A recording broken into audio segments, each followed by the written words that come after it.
to this. Okay. Good afternoon, not good morning. I do apologize. So I'm Rob Waring. I have been living and teaching in Japan for many years now, and I see myself as a teacher.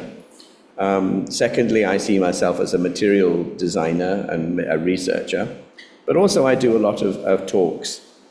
I'm currently assisting quite a lot of people to design their own materials with a special interest in graded reading, in graded readers, which, as many of you know, are little storybooks like this. They're storybooks written for students to be able to read. We're going to be talking a little bit about that later, but I want to have a kind of overview of some of the things that you'll need to consider if you're designing your own materials. So let me start at the start. So this is the QR code. If you want these slides and this recording, might I suggest that you click this. You will see this at the end. Notice that it's a folder. It's a folder that you will be opening. The folder is empty at this stage because I need to put the slides in later. I will maybe be adjusting the slides as we go, depending on the speed. So the folder will have that, plus this recording will be in there later. And I believe the recording will be put up on a Litu web page or YouTube channel in the future. So you will see this QR code later. So when we're talking about materials, what types of materials are we talking about? Well, we can have a very broad definition of materials, and all of these here, I'm not going to go through all of them. These are the sort of types of materials that maybe teachers might make, or researchers might make, or authors may make. Predominantly, if you are a teacher, you're probably going to be making materials like this, and possibly you might make some other materials such as, let's say, audio materials. Okay, so I need to change the settings just a moment. Just a moment, please.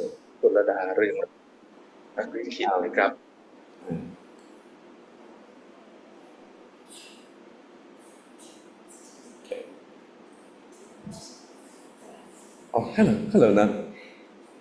Hello now. Okay, so we just have some people coming in the room.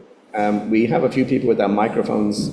Oops. Yes, we have some people with their microphones on, so I'm going to be managing that. Maybe, Ajahn Art, you could manage the participants with the mic. Thank you. Come on in. Looks like we're having some late arrivals. Okay, so we have quite a few materials to write, and we're going to be looking at these in particular. We're not going to be looking at how to build an online website. I have my own online website, which I have created. We'll look at that a little bit later, but that's not really what we're going to be looking at. I'm not going to be looking at the making of videos or other materials. So let's just look at some of these things here. What are some of the considerations? Well, we're going to first look at the considerations when making your own materials. What are some things you need to consider?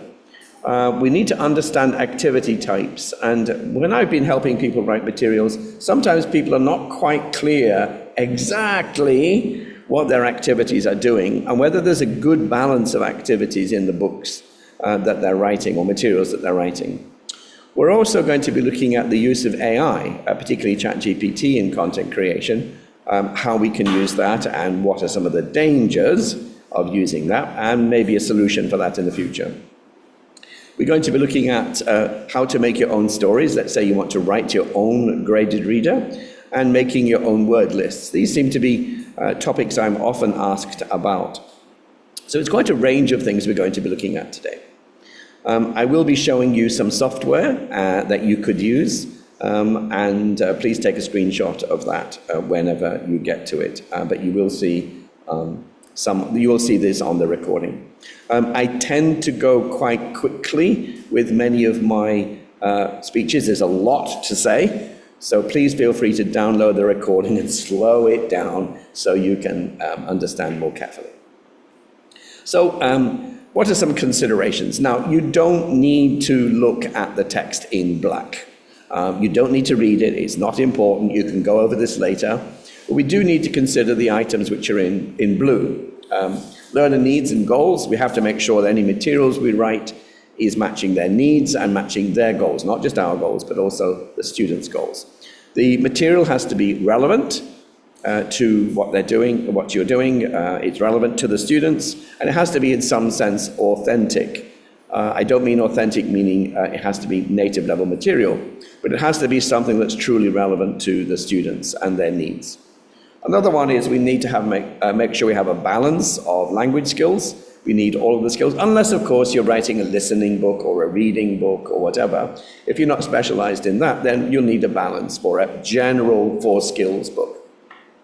And we sometimes are good at that and sometimes not. And later we'll look at an analysis of a couple of units from some books to see just how balanced we often are. You'll need to have a fairly good idea of your pedagogical approach. What's the theory underlying what you're doing? Is it going to be CLT or task-based learning? How are you going to scaffold the knowledge? How are you going to build on previous knowledge? So if they've learned something in Unit 1, how are you going to bring that back in Unit 2, Unit 3, Unit 4, and so on?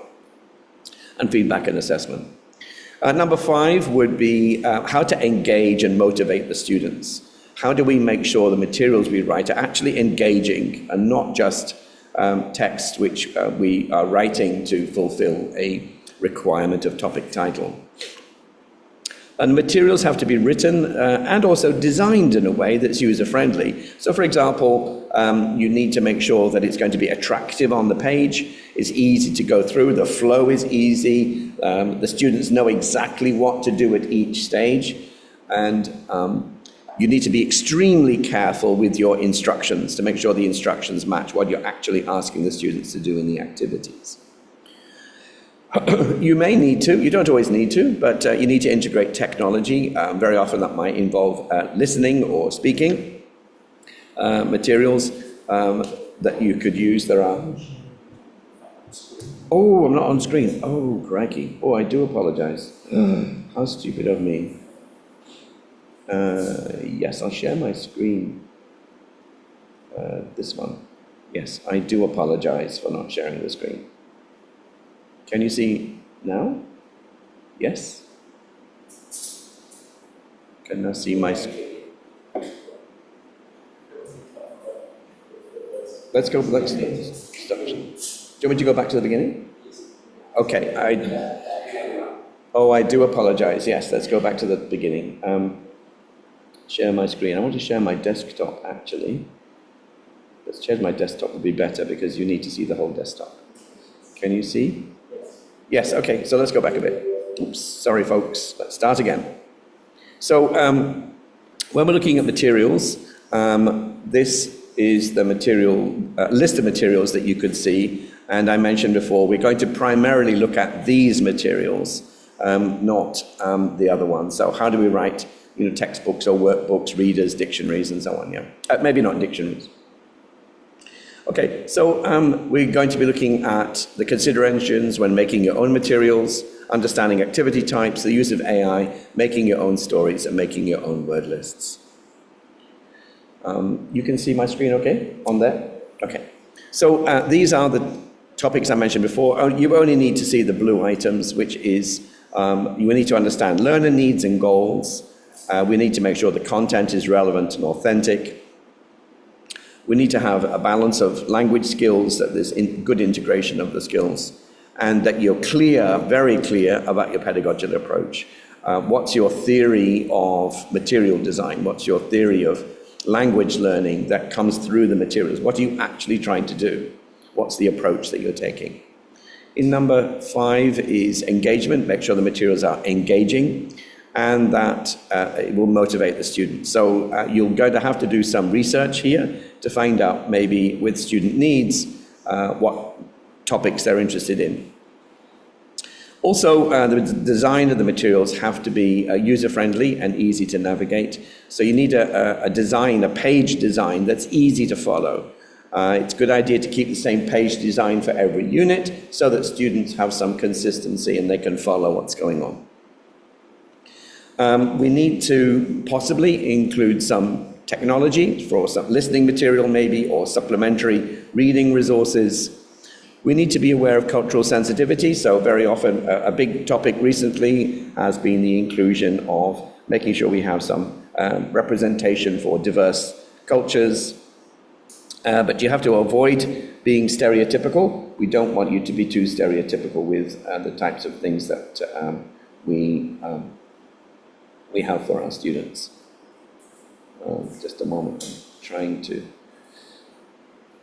Anyway, never mind, that's fine. Okay, and we need to make sure that there is feedback in the material, and then the material actually moves forward, it iterates forward. It is not only feeding back on what's happened, but also moving forward in some kind of a progression. We don't just want a series of random units. Maybe you don't particularly, but there may be some legal or ethical considerations, for example, copyright. Are you able to borrow images? Where are you taking texts from? Maybe you have a source text that you've edited, for example. And possibly you need to make some assessment tools, quizzes, tests. And even if it's a course book, you may need to make a guide or a manual. So there's lots of different things that you might need to do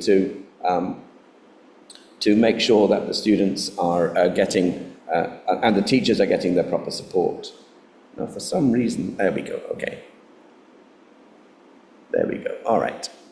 Let's take that away. All right. So we have to be careful sometimes, have to be careful of something called parsnips.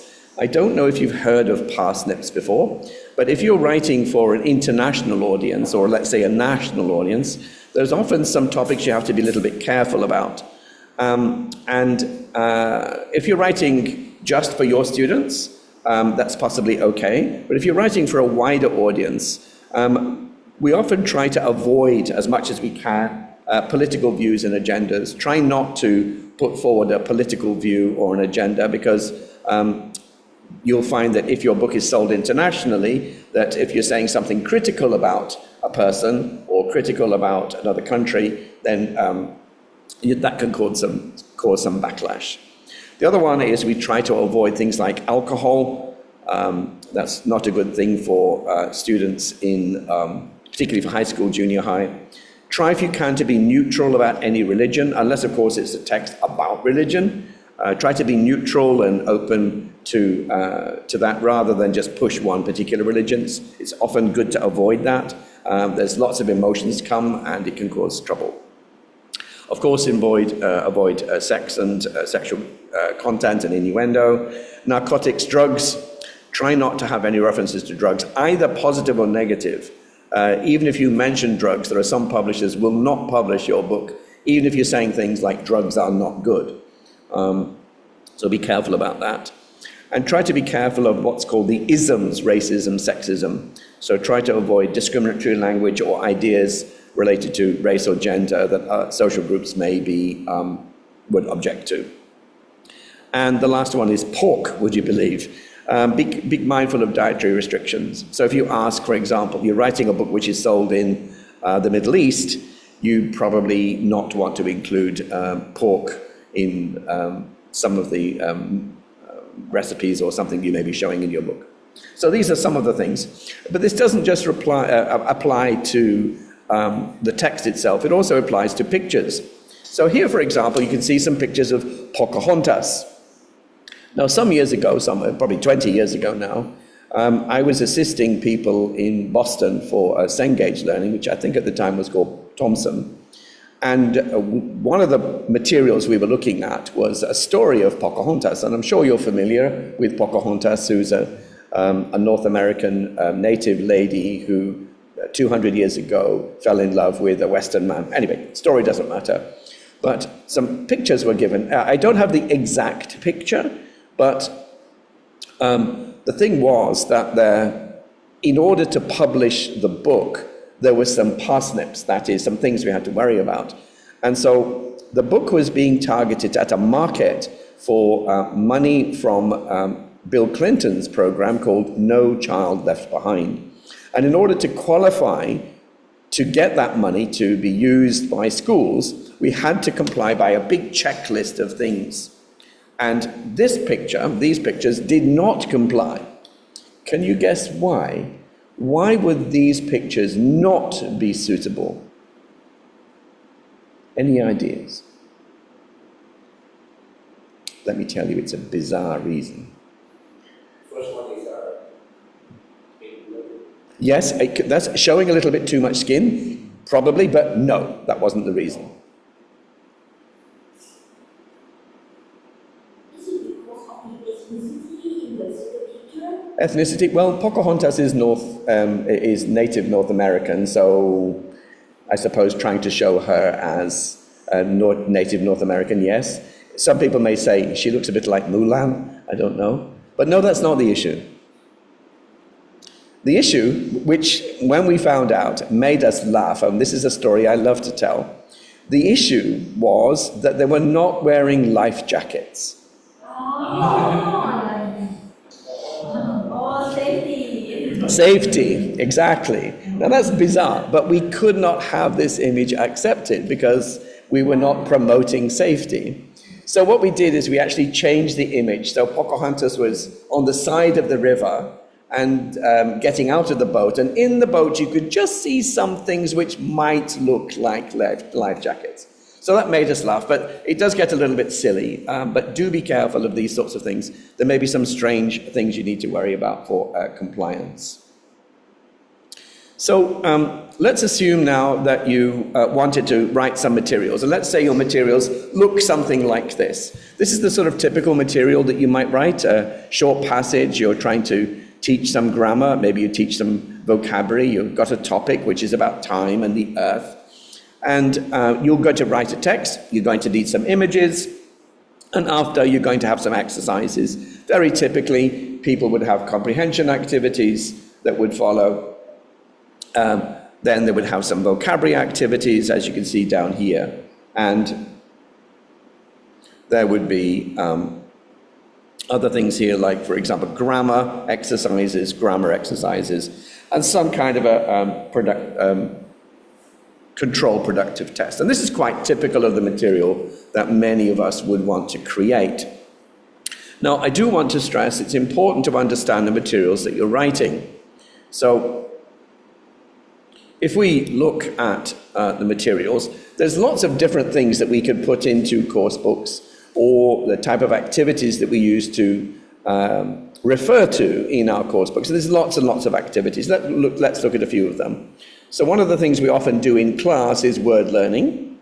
Another thing we do is we teach something. Another thing we do is we may test someone. So on the left, here is a gap fill exercise. On the right, also a gap fill exercise. So these are activities that are very common. We may write some materials for reading and for listening, some storybooks. We may give a test. We may have some free writing, let's say an essay. Please write an essay, please write a journal, please write your diary, and so on. And maybe in your book you may ask students, you may set up an activity to ask students to chat together. So I want you to look at some of these activities, the activities on the page here. And I want you to understand what the differences are between certain activities that you might have in your book. So there's a difference between the activities on the left and the activities on the right. What's different about the activities on the left and the activities on the right? Can anybody tell me?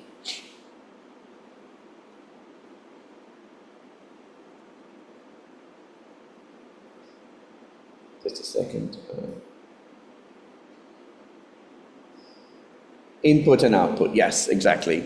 So we have input and output. So on the input here is on the left, we have the input, which is through reading or through listening, and the output on the right is through speaking and writing. So we could say receptive and productive. Receptive on the left, productive on the right. What about top and bottom? What's the difference between the things on the top and the things on the bottom? Things on the bottom are more casual, while on the top are more formal, right? More formal, okay. What's another way to say formal? What's their focus? What are they trying to do? The activities on the top, what are they trying to do? The English language skills.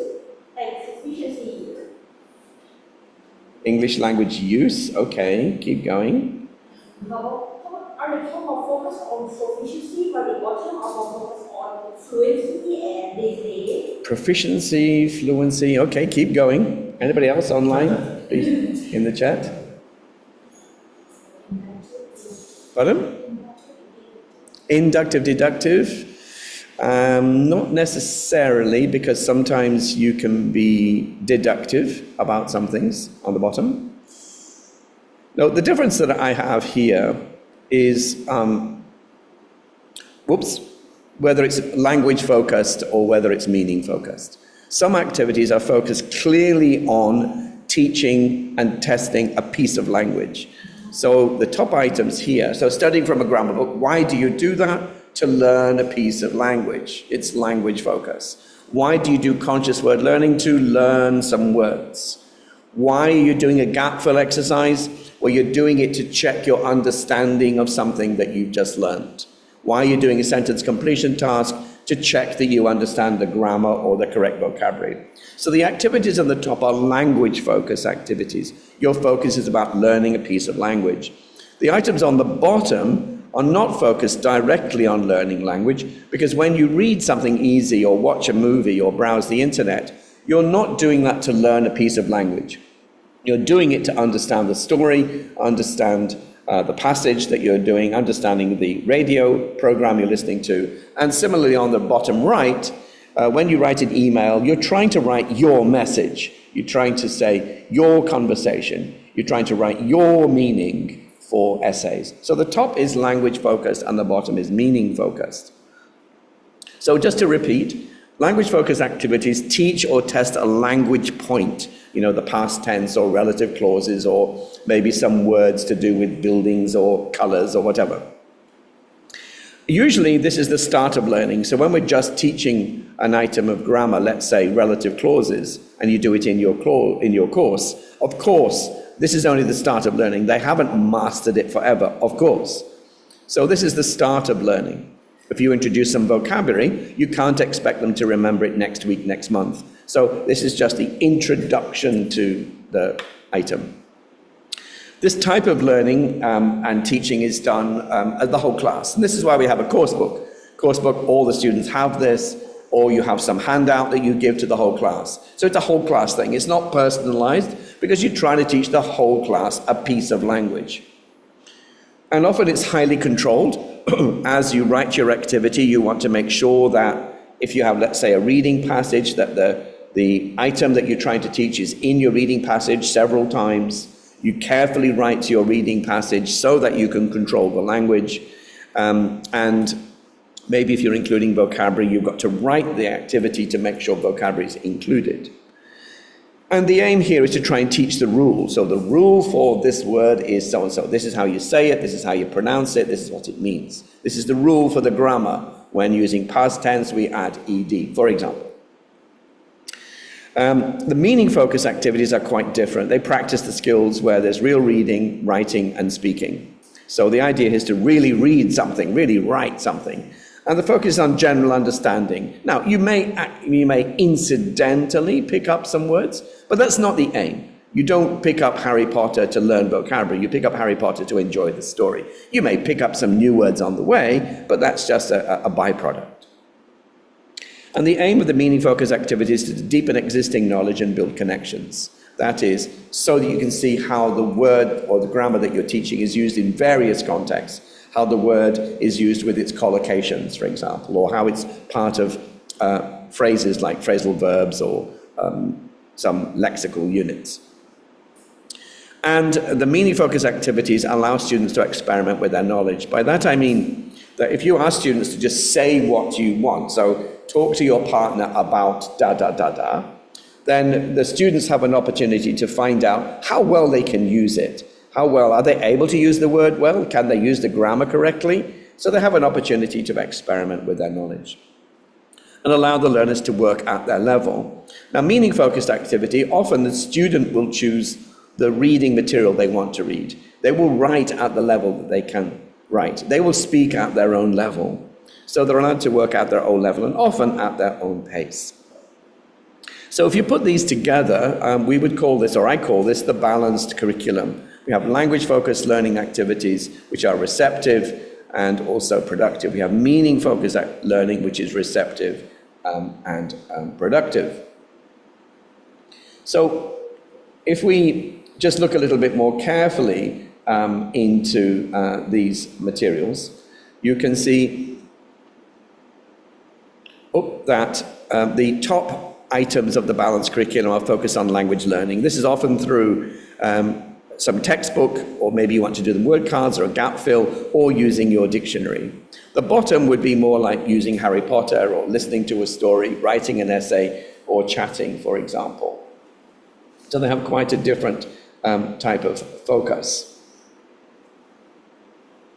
So if you are doing language-focused learning, the student will be thinking, what does this word mean, or how do I spell this, or what does this sentence mean? If you're doing meaning-focused, then what's going to happen next in the story?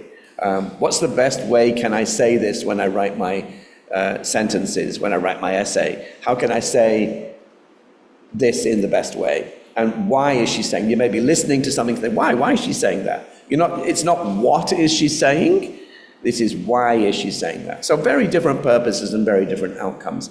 So when you're writing your materials, you'll have to be clear about what you're trying to do. Are you trying to teach the language, or are you trying to actually practice it? And we need to have a balance. So largely what we can do is we can see these as 4 separate items. Sometimes we're learning stuff, the students are learning stuff. Sometimes they'll be checking their understanding. Sometimes we need to build connections, and sometimes students need to produce their own language in their own way. But if we look at each box separately, this is what we call box 1.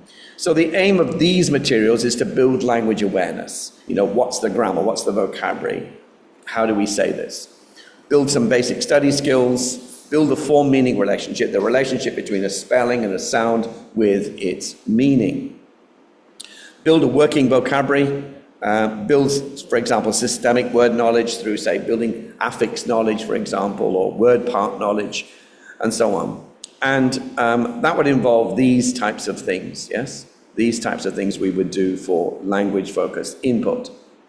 For the productive side of language study, we do these activities to check that the students understand. So we give a gap fill activity, controlled language production activity, to make sure that they understand something. We'll give them a language drill or a pronunciation drill to check their pronunciation, check that they can say something correctly, to make sure they can choose the correct word, check they can spell it, check they can select the word. Also controlled language use. So this is all focused on accuracy. Can they get this right? Can they pronounce it properly? Can they say it properly? Can they use the grammar properly? And so on. And this is the type of activities that you may have for this type of material. Exercises that follow, gap fill exercises, and maybe even a test. For the bottom right box, which is meaning focused, this would include massive language practice, lots of reading, lots of listening. Students will be listening to, maybe watching movies, browsing the internet. The aim is to build fluency, to build a good reader, a good listener, and building your access speed to the vocabulary. And to help students build a sense of how the words and grammar go together, so they get a feeling of collocation, they get a feeling of how this word changes depending on how it's used in different contexts. And the idea is to build contextual background knowledge. And so that is to network their knowledge, to build these connections between things, and learn to read and listen naturally, and well as build autonomy, to allow students to be able to read and listen independently of teachers and dictionaries. And we do this through storybooks, by listening to stories, for example, maybe YouTube, or maybe some material from the newspaper. The bottom right box is about meaning-focused production. This is free production. That is, you choose what you want to say. You choose what you want to write. So the students learn to write and speak naturally. It's important, as I mentioned before, if you produce language, you can get feedback on whether you're actually able to write something properly or not in your your uncontrolled production. And the students can experiment with things. They can try out their grammar, they can try out their vocabulary to see whether they communicate effectively or not. Again, build autonomy for their speaking and for their writing. And these are the types of activities that we would do. So, my question to you is, if you're writing a course book, do you have a balance of these things? Are you going to have a balance of these things? Because all of these boxes do different things. They're all there for a reason. So if you're writing your own materials, you need to have a fairly good balance of these. We don't want to have too much of one and not of the other. Now, I'm talking here about a general course. If you're doing, let's say, a speaking book, well, of course, you're going to do much more speaking activities. But you may have some input for your speaking. You may have a reading text and some vocabulary, which then moves on to speaking. Right? So for general courses, we have to be a little bit careful about the material that we've got.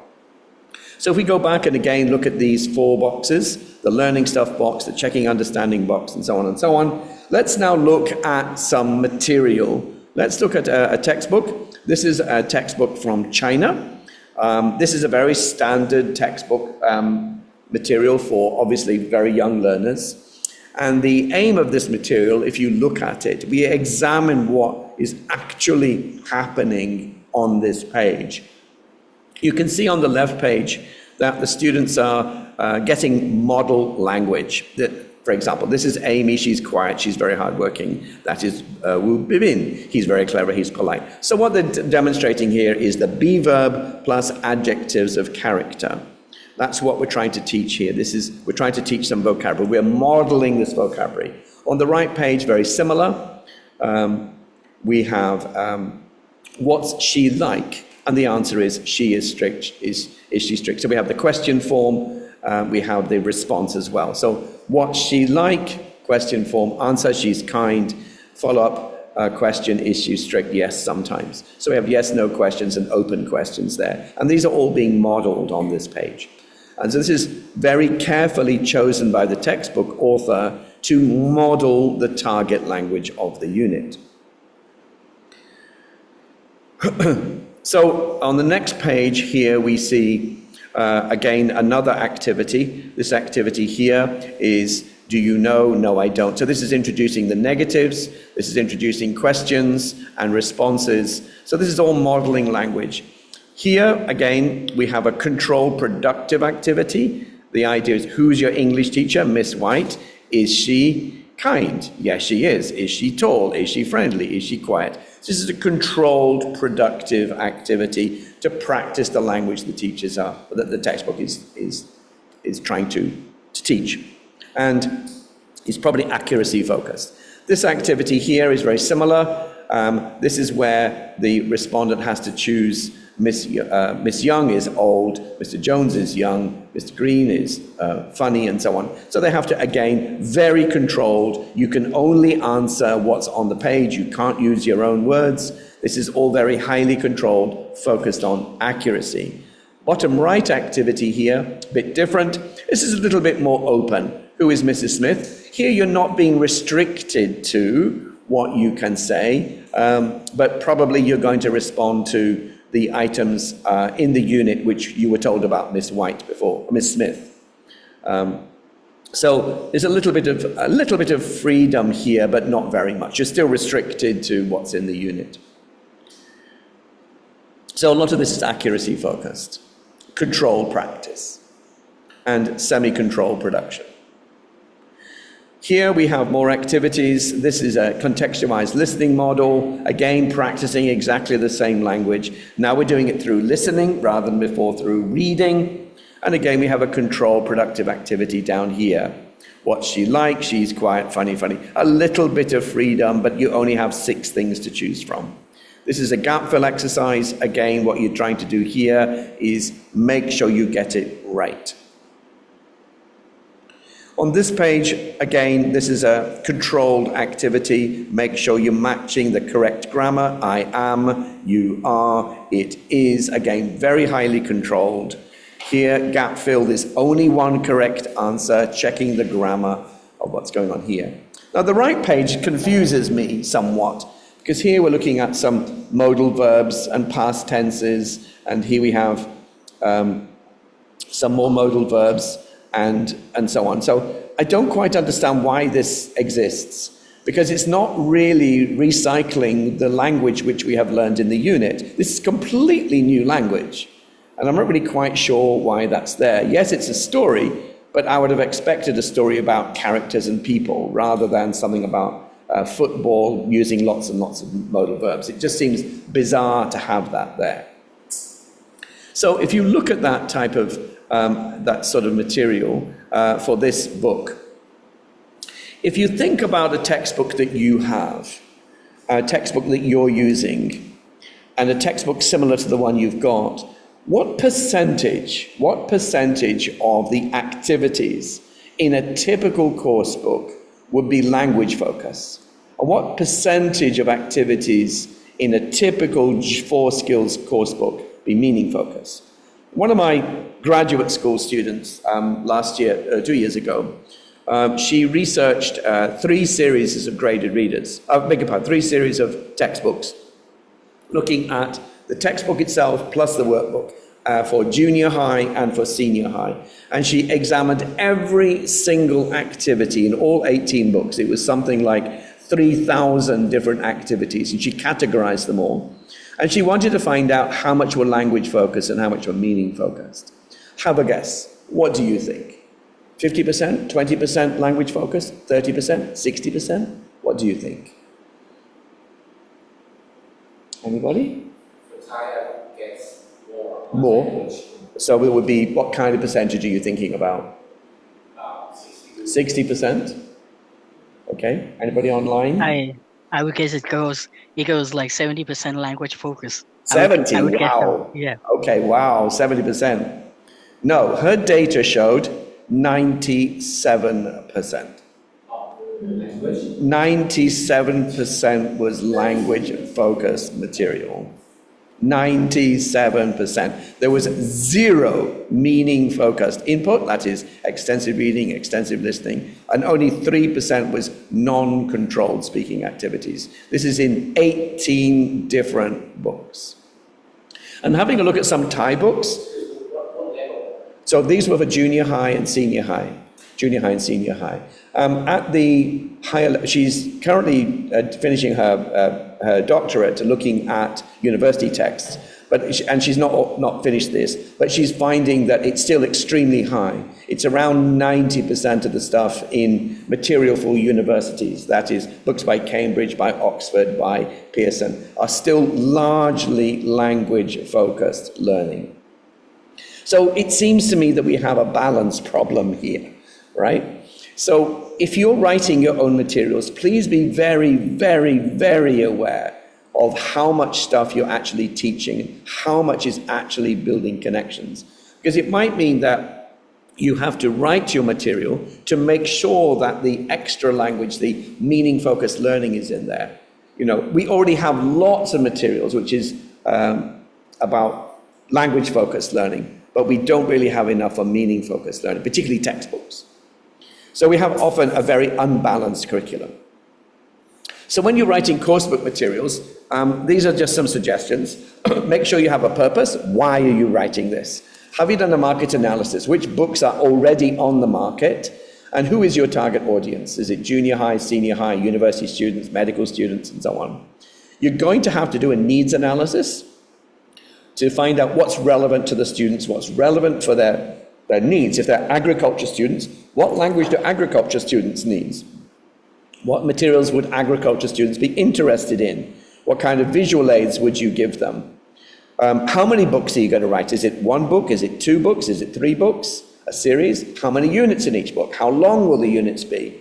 Are you going to have some additional end matter, let's say like a word list or a dictionary or communicative activities at the end?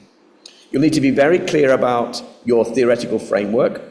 What theory of language learning are you trying to promote here? What I would suggest you do when you're designing your materials, build your table of contents and your content structure. Get an idea of the flow. What are you actually trying to teach? If you're teaching, for example, engineers or agriculture students, you'll need to have some vocabulary and grammar that they're going to need. So you may need to make your own word list of materials for agriculture students or engineers. So build up your contents, find out what topics that they need. You're going to need to ask specialist teacher. If you're not a specialist in agriculture, go and speak to some agriculture professors and they'll tell you what you need. So I build a template first. What would its typical unit look like? What would your table of contents look like? Show it to the professors in your department, in the agriculture department, in the engineering department. Say, is this what they need? Do they need more? Do they need less? And I think we need to really have this conversation with the content teachers, not just as language teachers, the content teachers as well, and pilot it with them. So, maybe have one example unit, go into the professor's class and just try out some of these things, what works, what doesn't work, and go through several designs. When you're writing this, try to keep to a page structure. So if your unit is 8 pages, it's always 8 pages. If the first page is reading, then it's always reading or always listening. If the second page is vocabulary, it's always vocabulary. Try not to change the page structure too much so that you have a consistent structure. What I would then do, this is long before you actually finish writing the material. Write a proposal. Imagine that you were trying to sell this book to Cambridge or Macmillan. Write it up as if you're trying to sell it to someone. And this is a really important thing to do because that allows you to focus clearly on what you're actually trying to do. Rather than just write the material for yourself, write it as if you're trying to sell it to somebody else, because that will really clarify what you're trying to do. The next issue is, where are you going to get the artwork? Now, you could use some material which is freely available. Recently, people have been trying to use AI. AI is not really that good for this. So it might not be very good to use that AI right now, but we can in the future. What about recordings? Who's going to record it? Are you going to record it? Are you going to get native speakers to record it? Is it going to be non-native speakers recording this? Who's going to pay for the recordings? Who's going to pay for the artwork? And who's going to publish this? You, your university, private publishing? You're going to have this by a famous publisher? Are you going to get a grant from your university? And so on and so on. And finally, who owns the copyright for this? Will it be you? Are you going to, let's say, give it to Macmillan, give it to Cambridge? Because they will probably want copyright of it, which means that you can't change your material without their permission. So you need to, when you're actually writing the materials themselves, so these were here like before you start to write. These ones here are when you're actually writing material. Have a variety of activities and skills, as we saw. Make sure you have balance. Pilot the material several times. It's very important to go through, see what works, what doesn't work. You'll find the typing mistakes. You'll find some of your instructions are not clear. You'll find that you're repeating yourself sometimes. You may find the activities are not interesting or they just don't make sense. Make sure that any vocabulary that you teach are used not just once, but try and get them to use them again and again and again. Recycle the material, but try to use them in a different way. So if you're using the word yellow, you'd have yellow flower, you have yellow car, you'll have yellow sun. Try and have it in different contexts. So make sure that you recycle the things you teach within the unit. So if you're teaching a word in the unit, make sure that those words come several times. The average course book basically introduces a new word, and the average is 2 times only in the unit. About 40% of the words are only used once not in the unit, in the book. So often teachers will write materials and the word is just used once, maybe twice. A lot of 40% of words are only used once in the entire book. So do make sure you make the words come again and again and again, but in different contexts.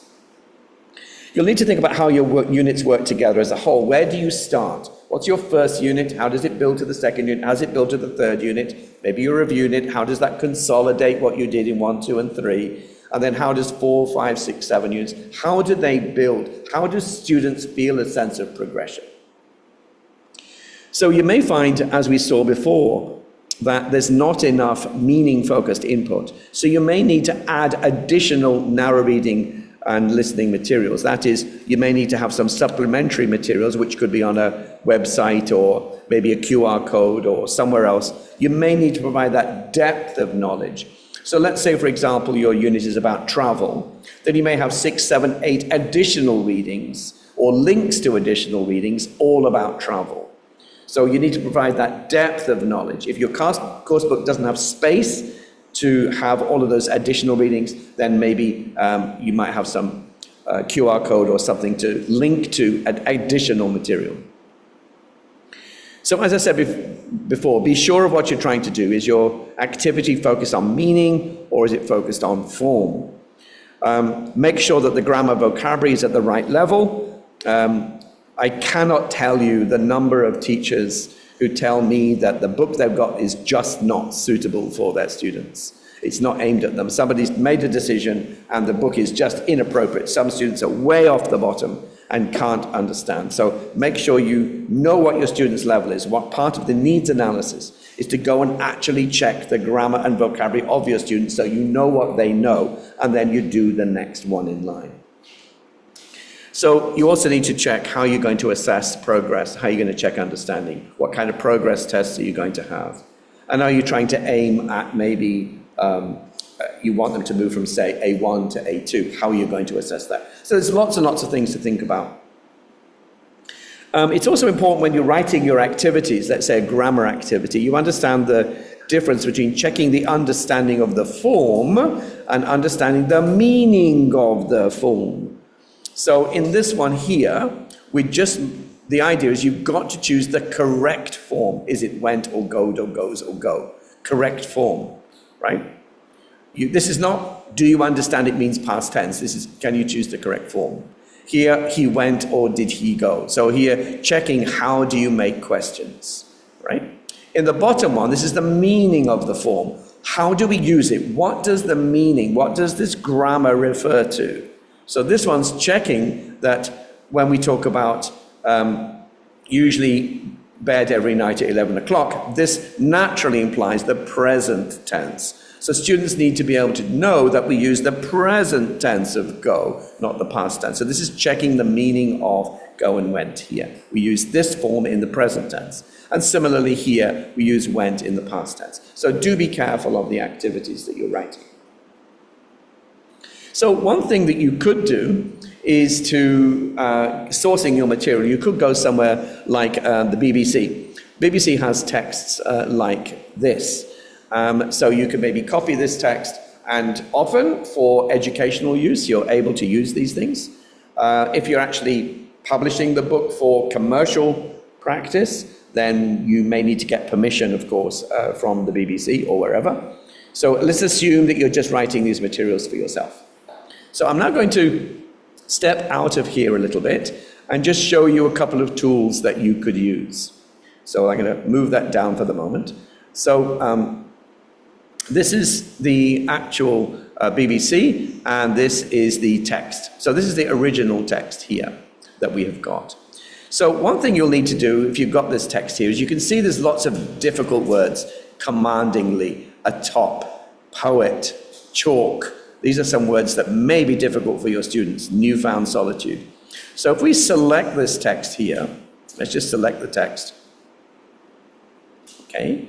What you can do is you can then work out which words. You want to know which words are going to be too difficult for your students. So if you need to edit this material, what you can do is you can go to a tool called the Online Graded Text Editor, OGTE. And this is at my website. My website's called Extensive Reading Central. So if you click on OGTE, notice it's a graded text editor. This is for people like you as a teacher when you want to edit your texts. So it comes up like this. Just a moment. Now what this does is it calculates the grammar and, beg your pardon, calculates the vocabulary on the site, of your text. So the Online Graded Text Editor, what it does is first of all, you paste in your text. We've just copied it, so bang, paste we go. This will take a second or two. I think the internet's a bit slow today. Excuse me, Professor, it is free, right? Yes, it's totally free. Come on. Oops, what's going on here? Okay, there's an advert there. A moment, it's not doing the internet's not doing its analysis. Just a moment. Maybe I have too much text. Just a moment. I need to have a shorter passage of text. Okay. Let me go back and open again. Okay. So this is our text here. We're going to paste the text in. There it is. And now what we can do is we can analyze it. So the first thing you need to do is to make sure that you know what level is your target. So what level are your students? So are your students, for example, mid or intermediate? Are they early advanced? Are they early elementary and whatever? Well, this text is a natural text from the internet. I would hope that your students are quite high. So let's just say the text is 2,400 words. Let's say you're high, upper, intermediate. The students would be working with about 2,400 words. So that's the level. So what we do then is we press go, and this will analyze the words. So what it does is it has different categories. And you can see the categories here. There are words which are black. There are words which are black with a red underline. There are words which are pink, and so on. So these words here, which are in these two categories, these words are in the current list, right? So this is inside this general list. Now, 79% of them are up to this level 13. 79% of them, which means that, what's that? 21% of the words are outside. That means they're level 14, 15, 16. And you can see that over here. You can see quite a lot of the words are still out of level. They're still too high. So you've got two options here. Either you can change the level to move it up, but that's a problem because your students are still upper intermediate. There's no point in doing that. So what you can do is you can then change the words. You'll notice also that some of the words here, like the word Cotswolds, maybe some of you know it, this is actually a proper noun. So we can tell the system to ignore this word, right? We can tell it to ignore this proper noun, tell it to ignore this proper noun. So this sometimes Dave is a proper word, is already a proper noun. So if we reanalyze the text, you can see now that these words are now in green. Aylesbury is another one, is a place, this is a place, this is a place, this is a place, all right? And therefore we reanalyze. And so now what we've done, if we look at our statistics, 5% of the text is we've ignored. We've just assumed that these are proper nouns, the students would know what these things are. But we still have a lot of words which are out of level. So what you can do, so you could then edit yourself. So quintessentially English. So that's way too difficult for your students. You might want to use very, very English, right? And the grassy combs, the grassy, let's just make that valleys, for example. We can change that to valleys. And let punctuate that appear on the route, yeah? So, but you can actually change the text and reanalyze that. And what you're seeing here is the percentage will come up, right? So this tool is completely free. And what you should be doing is you should be aiming at around 95%. Around 95% is sort of at the instructional level where you can teach new vocabulary, but at the same time, it would be, you can teach new vocabulary, and you would use a vocabulary exercise to maybe pre-teach the words, yeah? Students will not be able to guess. From context, they probably would need their dictionary still. So you may find that when you've chosen this particular text, it's just too difficult. So go away and find another one which is easier. Now, another way for us to approach the same issue is for us to make our own materials using our good friend ChatGPT. There it is. So I'm going to now write some material. So I'm going to tell ChatGPT to write a short story about a famous Thai professor at Thammasat University who loves to sing. Write about the troubles he has to be accepted as a singer and how after many trials and failures he takes part in the national Thai singing contest and against all odds ends up the winner. And now ChatGPT is going to write our story for us. Professor Surin, there we are, is his name. So you can see here that ChatGPT is now creating the text for us.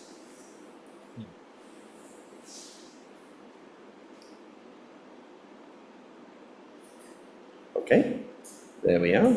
Trade was transformed into R, and we kind of stopped a second. What's going on here? In the internet's not doing very well here. What's going on? Come on. Keep going.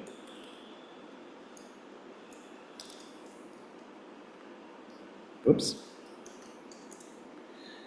Keep going. Oh, there we are. Okay, for some reason we've stopped. I don't quite know why.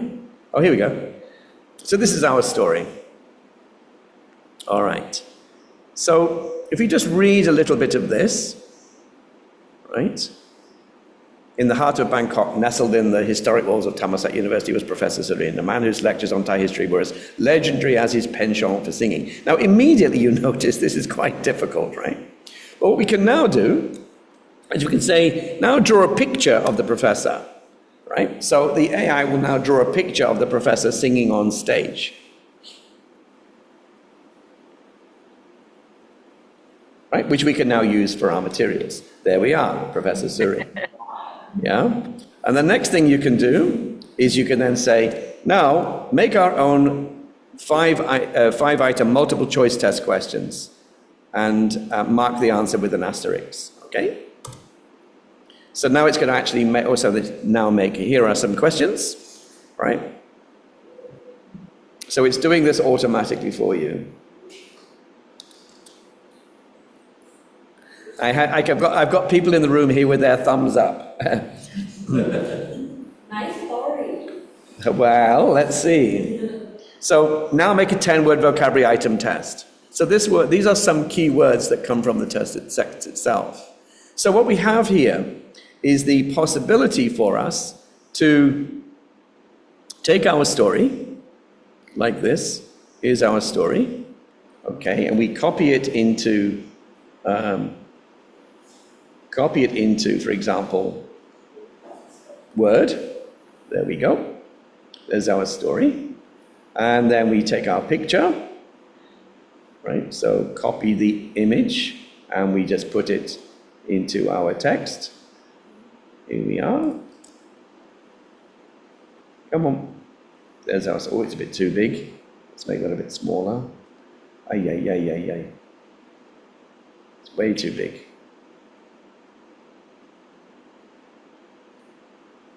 Come on, there we go. We can do that and we can tell it, for example, the text should, we want to wrap the text tight, for example. Yeah, something like that. Okay? So that should be in the heart, shouldn't it? We don't have a title yet, but we can ask ChatGPT to make a title if we wish, right? Now what we can do also, oh, somebody's writing on the screen here. We can copy our other things like this. We can then have this. Okay? And we go back to Word and so on. Everything's going very slowly today. I don't quite know why. Come on. Excuse me, Professor, do we Yes. have to tell ChatGPT the level of our student, B1 or Okay, B2? this is exactly what I'm coming to. Exactly what I'm coming to. So what we have here is, it looks very simple. Here I have, in 5 minutes, I've now made a text, right? So what's the problem here? Well, there are lots and lots and lots of problems, right? So let's go now and look at the text that ChatGPT has created. Come on. Why are we not doing this? Okay, so if we now take this text, take some of this text. It's not allowing me to select.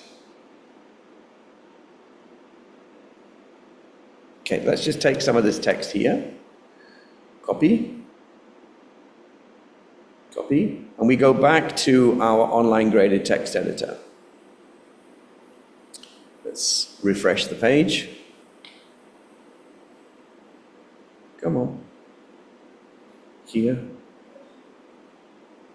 Okay, so now we're in a complete, so we're going to refresh this to a completely new one. Leave the page. By refreshing the page, it will not remember the previous text. If you just put the text into here, it will remember the things that you've already saved, yeah? So that's a problem. Okay, so now again, if we put the text into here, and let's say, again, we're looking at level 13, and we go. I'm not sure how to remove these lines on the page here. Somebody can tell me how to get rid of these lines. Somebody's been drawing on the page here. So again, what you can see is very, very high level. This is only 82% of the words. 14% of the words are out of level. This is really quite a problem. So when you're using this type of thing, if you now change the prompt, if you change the prompt,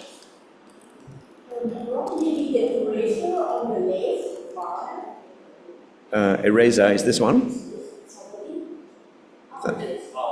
Thank you so much. Yeah, that's great. Thank you so much. That really helps.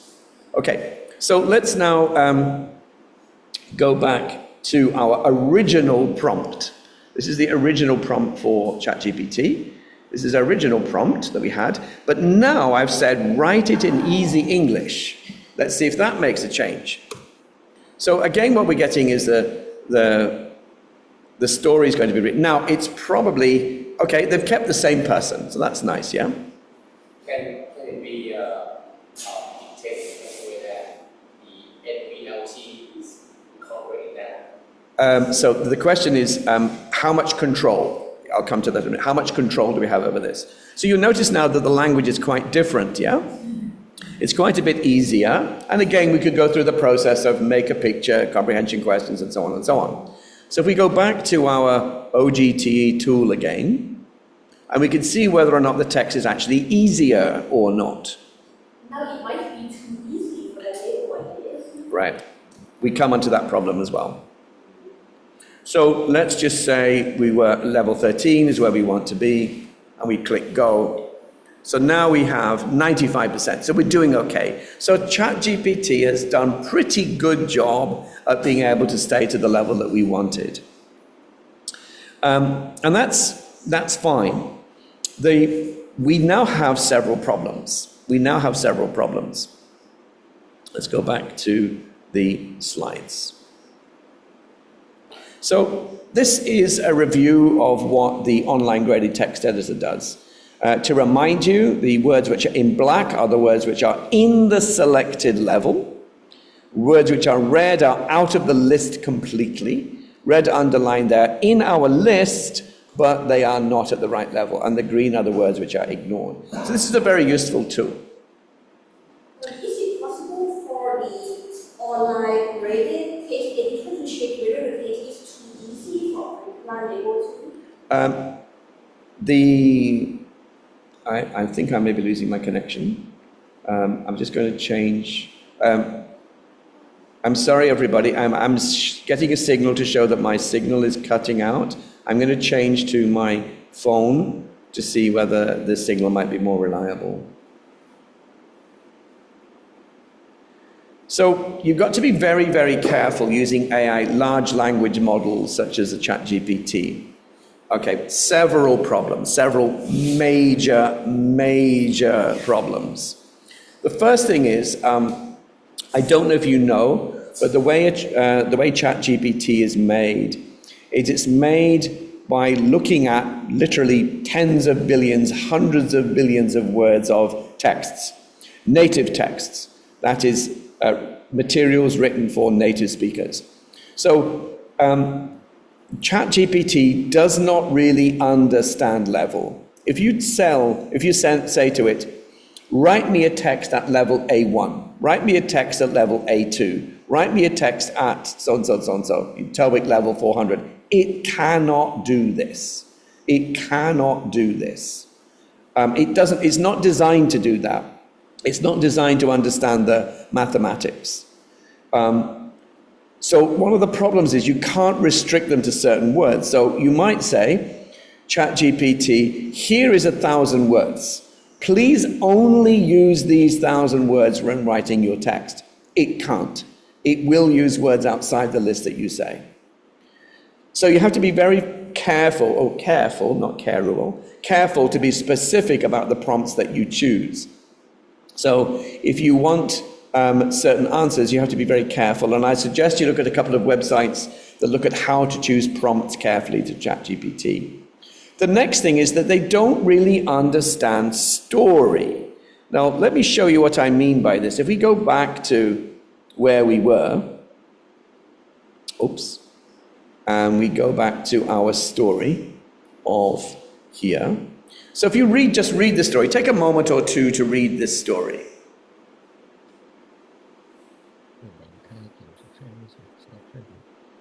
This is our break, by the way. Please read the story. And as you read the story, think about how interesting it is, think how engaging it is, how much you really feel about Professor Surin's struggles.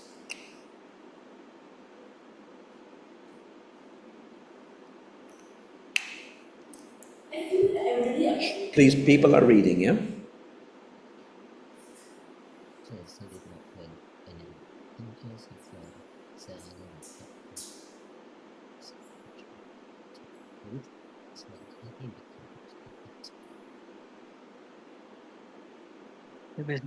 At this point, Professor Surin seems so real for me. Is he a real person? Well, yes, it is. It's somebody that I know. The point here I want to have a look at is the text is well written, the grammar's fine, the vocabulary's fine, but it's a pretty boring story. It's not written in an engaging way. You don't really know much about Professor Surin's characters. It's not something you would be desperate to read. It's something that's very it's perfunctory. It's there, it's a story, but there's no real character development. There's no real heart in the story, in this one. And you can tell it's been written by a machine. What this means is there's quite a lot of text that ChatGPT writes, but it doesn't really write it in emotional ways. Now, you could change the prompt. You could say, write an emotional, heart-rending story about, and maybe you'll get a little bit better. But I've been working with ChatGPT since day one, trying to get it to write stories, and honestly, it's not very good. It doesn't really understand story very well. And you find the text that it generates are relatively boring. This is for narrative. If you have non-fiction material, let's say you want to write me a story about Ayutthaya, or write me a story about Thai politics, or write me a story about blah, blah, blah, blah. It can be a little bit better than that, but you do have to check the information. Sometimes ChatGPT is not right. And as it says right at the bottom here, ChatGPT can make mistakes. So there's several issues that this creates. There's another major issue that this is also creates, is if you look at the content, let's say it's non-fiction material, you're writing about the planets.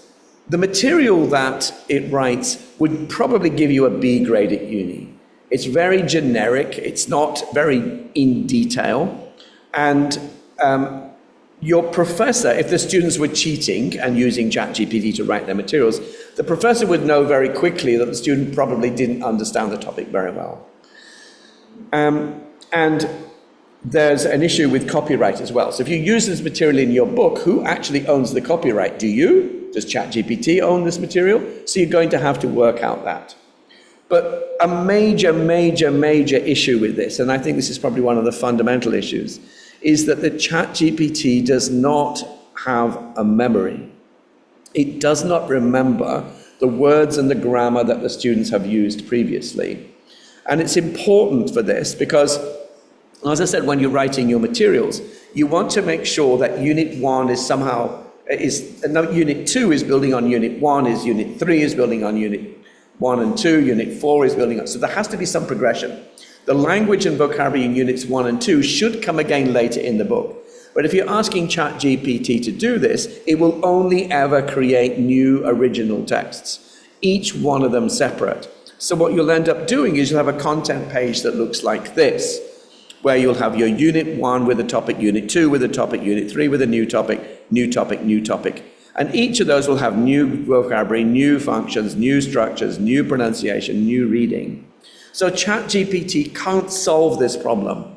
It will always provide you with new stuff, but the stuff is not connected to each other. So if we look at a typical syllabus structure of course books, each unit would have some new grammar, new vocabulary, new grammar, new vocabulary, and so on and so on and so on, right? New topics. But what's happening is the material's going in one way. So the theory behind this is, I'm going to teach you this grammar, I'm going to teach you these adjectives, I'm going to teach you this grammar, I'm going to teach you these adjectives, but these daily routines and these sporting activities are not going to come again later in Unit 8 or Unit 10 or Unit 12. The theory here is I only need to teach something one time. And because I've taught it one time, therefore the students have learnt it forever. So we don't need to teach it again. So we move on to the next unit. And I call this one-hit teaching. The problem with this is, if you're going to write your material and it's not connecting and building on other units, they're built on in other units, you're going to be teach and drop, teach and drop, teach and drop. Why is that a problem? Because if you think about learning here, if you think about learning, if you teach something in, say, Unit 1, what's going to happen to that information? Let's assume you teach 10 new words. How many will they remember tomorrow? How many will they remember next week? How many will they remember next month? What's going to happen is that they're going to forget. And this forgetting curve is the single most important element of language teaching. If we don't recycle the language and make sure that the materials we write is bringing back the grammar, bringing back the language, then students are going to forget it. And so what happens is, if we don't do that, if we don't have that recycling as part of the structure of your book, therefore students will learn and forget, learn and forget, learn and forget. So they get to the end of the book and they realize, the night before the test, they look back at the book and realize, I don't remember any of this. So it's a huge problem. So what we need to do, if we're going to use AI in the future, we need to have AI have a memory. So one of the things that was mentioned at the beginning of the session here was about my background. So I'm currently working with a group of people in Korea. We are building something called a lang chain. I don't know if you've ever heard of lang chain. Lang chain is kind of computer language. It's a computer system that allows you to create your own AI ecosystem. What that allows you to do is to use the algorithm and the math of the main language model, let's say ChatGPT, but with your own texts, with your own students, and so on. So you can put your own material into there, you can give it your own word list and say to an agent, remember what the students got in the previous unit. Remember what the students' answers were. Remember what the student remembered and didn't get right. And we'll keep up monitor their progress. And it will also create a test maker. So we will have a series of prompts like create a text, but you could say create a text and use the language the student has already met. Use the grammar the student has already met, or recycle that language. So this lang chain will allow you to make text unique to each student, and it will remember their progress. So what it will do is it will generate our texts of our famous Thai singer and do all of these things. And it will remember which words you used, it will remember which tests were taken and were not passed, and will remember the vocabulary. And you can say to it, please write a test to recycle the vocabulary we've learned in the previous unit. This is all unique to each individual learner. So within the next 5 years or so, maybe even shorter, you're going to have websites created that will do something like this. Will be where a student can go in, they can say, I want to read something about basketball. It's instantly created for you at the student's level, using words that they have previously met. There will be comprehension questions and so on. You can have the text spoken. You can even have the things, so you can have a chat about baseball. And the language that the system will use will be only within what the student knows. or whatever's been programmed in. So this is a massive step forward that's coming right now. At the moment, ChatGPT has too many problems. Too many problems, so do be careful using ChatGPT. So now I want to move on a little bit to writing your own materials. Let's assume that you wanted to make your own story. Let's say you wanted to write a graded reader, something similar to this one, for example.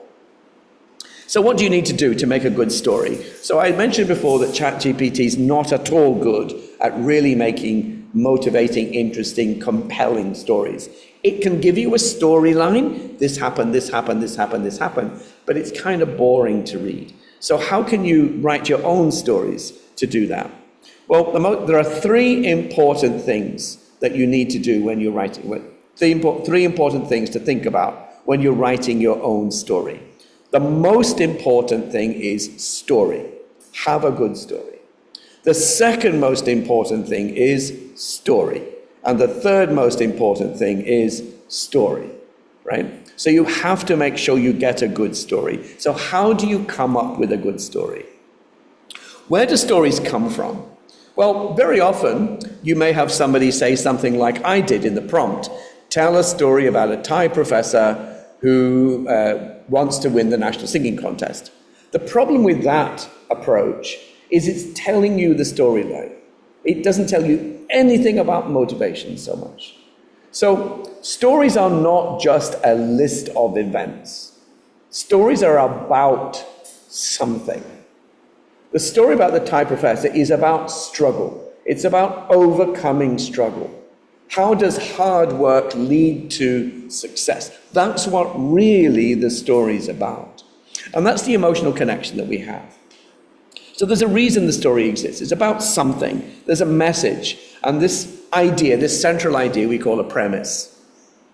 And here are some keywords. So the story may be about some of these things. It may be about love. It might be about hubris. It could be about egotism, about pride, about bitterness. So these are some topics that you could have your story about. Now, just because you have a topic doesn't mean that you have a premise. Yes, the story's about egotism. The story's about jealousy. But what does it say about jealousy? So you need movement. So you want to say generosity leads to poverty. So X leads to Y. Ill temper leads to isolation. Dishonesty leads to exposure. So something like, if you get angry with your friends, nobody talks to you. If you are too generous with your money, eventually you end up being poor. The message is, be careful, right? So you need to have some kind of premise. So you need to have a strong concept. So if we have a concept like this, a guy comes home for his father's funeral. He's shocked to hear that his father was murdered. He has to discover the truth and ensure justice is done. That's a very strong concept. Because this raises questions, it's dramatic. We want to know who the murderer is. We want to know what our hero is going to do. We want to know how he's going to get the justice. And every story that you write has to have some kind of message behind it. There has to be a reason for writing the story. It's all about how we get justice. Hard work leads to justice. And the question's answered by the end of the story. So if we have a story, let's assume we're coming up with a story about my Aunt Jane. An Aunt Jane. Let's just imagine we have this Aunt Jane. So Aunt Jane, her character is she's a busybody. She's always interfering in other people's business. She's a gossip. She's always telling stories. And she gets involved in other people's lives when they don't want you to. She's deeply religious. So this is a story about Aunt Jane. So that's fine that we have the character, but why is she acting this way? What is it that makes Jane this way? We need to find her core. So we learned that when she was in her youth, she was very promiscuous. She had lots and lots of different boyfriends. And she was not very moral. Notice that she's religious now, but she wasn't very sort of traditionally religious at the time. So what happened in her life, her backstory, was her secret love affair broke a marriage and led to the suicide of her lover. So now what happens is we know why Aunt Jane is the way she is. She turned to God for forgiveness. Her life's mission now is to warn other people against sinfulness. Don't do what I did. And this is the motivation for our Aunt Jane.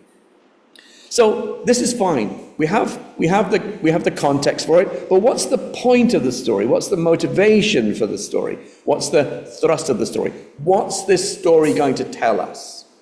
So it would not be satisfying if Jane just dies. You know, Jane did this and then she dies. That's very unsatisfying. That's not a story, and so on. What we need to see is her downfall is a result of her actions. Something happened because of what she did. So this depends on your conviction. So it might be the wife gets revenge and kills Jane. It might be that she is too religious, that the church kick her out. You're making a bad name for the church, right? It could be that she commits suicide because of regret. So what are you trying to say here? So this is your premise. Extreme action leads to destruction. So in your stories, you need to have these elements. Another thing that matters when you're writing stories is to make sure the story is high stakes. It has to be important, not to you, it has to be important to the characters in your story. So the story of a family running away from a dictator has a strong dramatic potential because the stakes are high. Death or life, life or death. But a story about a girl who lost her teddy bear isn't going to hold very interest for adults, much interest for adults. We don't care. Unless inside the teddy bear, there is a secret USB that has, for example, say government secrets or the plans for a new rocket or something like that. So it has to be high stakes to the person experiencing the story. So high stakes stories make a reader sympathize with the characters, and they should be really important to the character themselves. But it's important to understand that just an idea is not enough. So jealousy leads to death, may be your story. But where did the jealousy come from? Was the woman flirtatious? Was a man from a different class, for example? So her husband was maybe from a different class, he was upper class or he was lower class. Was she bored with her husband? Did the man have a mistress? Why is she jealous of her husband? So the premise might be cheating during marriage leads to jealousy and murder. So we must know the one thing that caused the jealousy. We have to remember that people who cheat often act differently from those who do not cheat. So this has to come out in your story. And what backstory would it have that would lead her to kill her husband and not just say divorce her husband? So if the woman is jealous of her husband, why does she kill him? Why does she not just leave him or walk away? Right? So we need to know why her conviction was so strong. Similarly, a man commits a perfect crime. How? How does he commit the crime? You have to work out all the details. You have to do the research. You have to cleverly construct the plot, and so that the protagonist never gets found out. So he never gets caught. So yes, you could commit a perfect crime. I'm sure the police will not be very happy to find out how that happens, but anyway. But probably it's going to be a boring story. The crime, just committing a story and getting away with it, isn't really a motivating story. We want to know why he did it. Is he crazy? Is it to do with hate? You know? And so we need to know why the person wants to commit the perfect crime. So in your story, the characters have to be real, and they're supposed to do things for a reason. So we need to have good characters. So in your story, the characters should not be wooden. They should be very likable or original, but not too archetypal. We don't want a detective to be very stereotypically detective, right? We want to be a little bit original too. The person has to be believable. They have to feel that the person could be alive, they're interesting, and they have depth. They should be faithful to their characteristics and personalities. So, for example, if you say that your character is kind, your character has to always be kind. You can't suddenly have them not kind, right? So you need to be faithful to their characteristics, unless there's a reason that they are no longer kind. So there have to be a reason for being there. And sometimes you see people put characters into stories like They don't add to the story itself. They take away from the story. They can distract. So if you're constructing your character, you need to understand your character from three perspectives. Physiological, what do they look like? Sociological, what's their background? Psychological, what's their emotional makeup? Why is it that they are the way they are? We saw with Aunt Jane, we don't know about her physiological, we don't know about her sociological, but we do know about her psychological. Aunt Jane cheated and there was a suicide because of what she did. Yeah? So you need to really understand your character because people will react to your characters at a physiological, sociological, and a psychological level. So make sure you know. You don't need to know everything about it, but you at least need to know for yourself as you're constructing your characters. Yeah? The next thing is that good stories have conflict. So the conflict should be real. It shouldn't be imaginary in a way that just doesn't fit real life. Now, it may be, for example, a man is fighting a dinosaur. Now, in real life, that doesn't happen. But in the context of your story, a man fighting a dinosaur may be okay. Or a man fighting aliens. Depends which world you create, like Harry Potter. There's magic in Harry Potter, not in a real life. So it should be real within the world you're creating. The next thing, too, is the conflict often comes from characters, not situations and events. And I'll come back to that in a minute. The conflict can be mental. It doesn't have to be a physical conflict. And it should be inescapable. You don't want to have your story where, for example, a man is chasing a woman through the forest, and as she runs through the forest, she's being chased by him, suddenly the police arrive. Like, that's so unsatisfactory, right? Or suddenly, she comes to a cliff and she can jump in the river to get away. So adding these things into your story isn't really useful.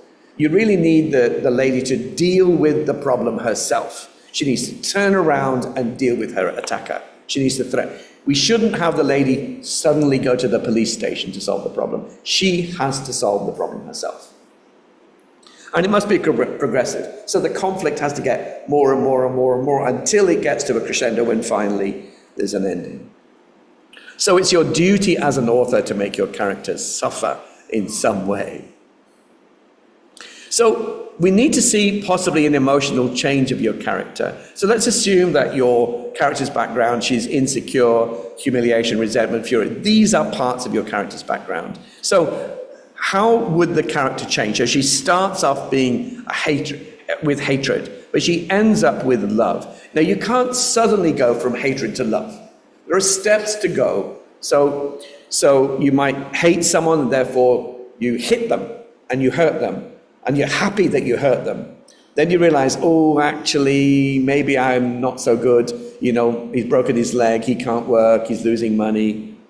Then humility, oh my gosh, I need to be remorseful about this. And then you might have some false generosity. You might reevaluate the situation. Then you are really genuine.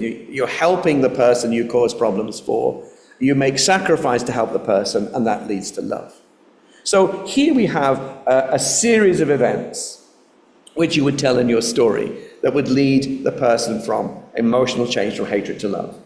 Vice versa, you could go from love to hatred, where you start your character with a kind of possessive love, who's quite disappointed, quite doubting person, questioning person. Person starts being in love, they get suspicious of their partner, they start testing their partner, they then hurt their partner, saying bad things to their partner, they realize what's going on. They then become bitter about what's going on. They reevaluate the relationship. They don't adjust to the events that are happening. That leads to anger, fury at yourself, fury at the other, and hatred. So here again, you can see through the story, you would have these emotional changes happening. So what we need to do here is decide where are the decisions, where are you going to pitch, how are you going to build this structure. So a character is revealed through conflict. It's their choices. So characters make a decision based on your premise. So for example, if you have a character and you write the character as saying, there's a young girl and she's looking at a burning house. Inside the burning house, she can hear some cats screaming. So one thing you could say about your character is, what does the character do? What does our girl do? If the girl then goes into the house and rescues the cat, we can tell that she's kind. If the girl now hears the cat's in the house and she smiles, that tells you a lot different about the character, because she's smiling, happy that the cats are dying in the house. So it's the character's decision. Does she go in the house or does not go in the house? You don't need to tell us that she's brave. You can show her she's brave or she's not brave by her actions. You can tell us if she's cruel or not cruel by the decisions that she makes. So you could have somebody who is submissive, happy-go-lucky, naive and trusting, becomes cynical, independent, maybe grow up, become bitter and disillusioned. Or you could have someone who's bigoted, domineering, ruthless, conventional, and they become unsure and bewildered, dependent, submissive. So there's lots and lots of different ways that you can build your story. So, but you have to understand, why did this happen? How did this happen? So you need to have real conflict. It should be real. It comes from the characters. You don't create conflict from a situation. It's characters' decisions that lead to the conflict. As I said, it can be mental, should be inescapable, it should be progressive. You need a satisfying premise. You need to bring about the climax and the resolution. You need to have it resolved, and then you need to resolve this. What happens at the end? Somebody dies, somebody falls in love, and you need to have a clear ending, both physical resolution and emotional resolution. So if you're going to write graded readers, then you could, let me just move straight on to these. If you want to write a graded reader, something like these ones, these are a very good thing to write. And if you're interested in writing some graded readers, please contact me. I'm currently writing or editing 6 new series of graded readers, and I'm looking for authors. If anybody's interested in wanting to write some graded readers with me, I'm currently working with a group in Barapa University down in the south, also to develop some readers. And there are many, many publishers by lots of different who write graded readers, and they're written in a specific way. As I said before, we need to make sure that the language is scaffolded up. So we have easy graded readers, more difficult, more difficult, more difficult, more difficult, and the students eventually will go up. So you'd write graded readers at, say, level 2 or level 3 or level 4, and you'll have guidelines for what language to use, which vocabulary, which grammar. And the graded reader should build on the language that's in the course book. So your graded reader would use only the language that was in, say, these units. The next level graded reader will use language from, say, these units, and of course can use the previous language. These graded reader level 3 will then have this language plus all of that language.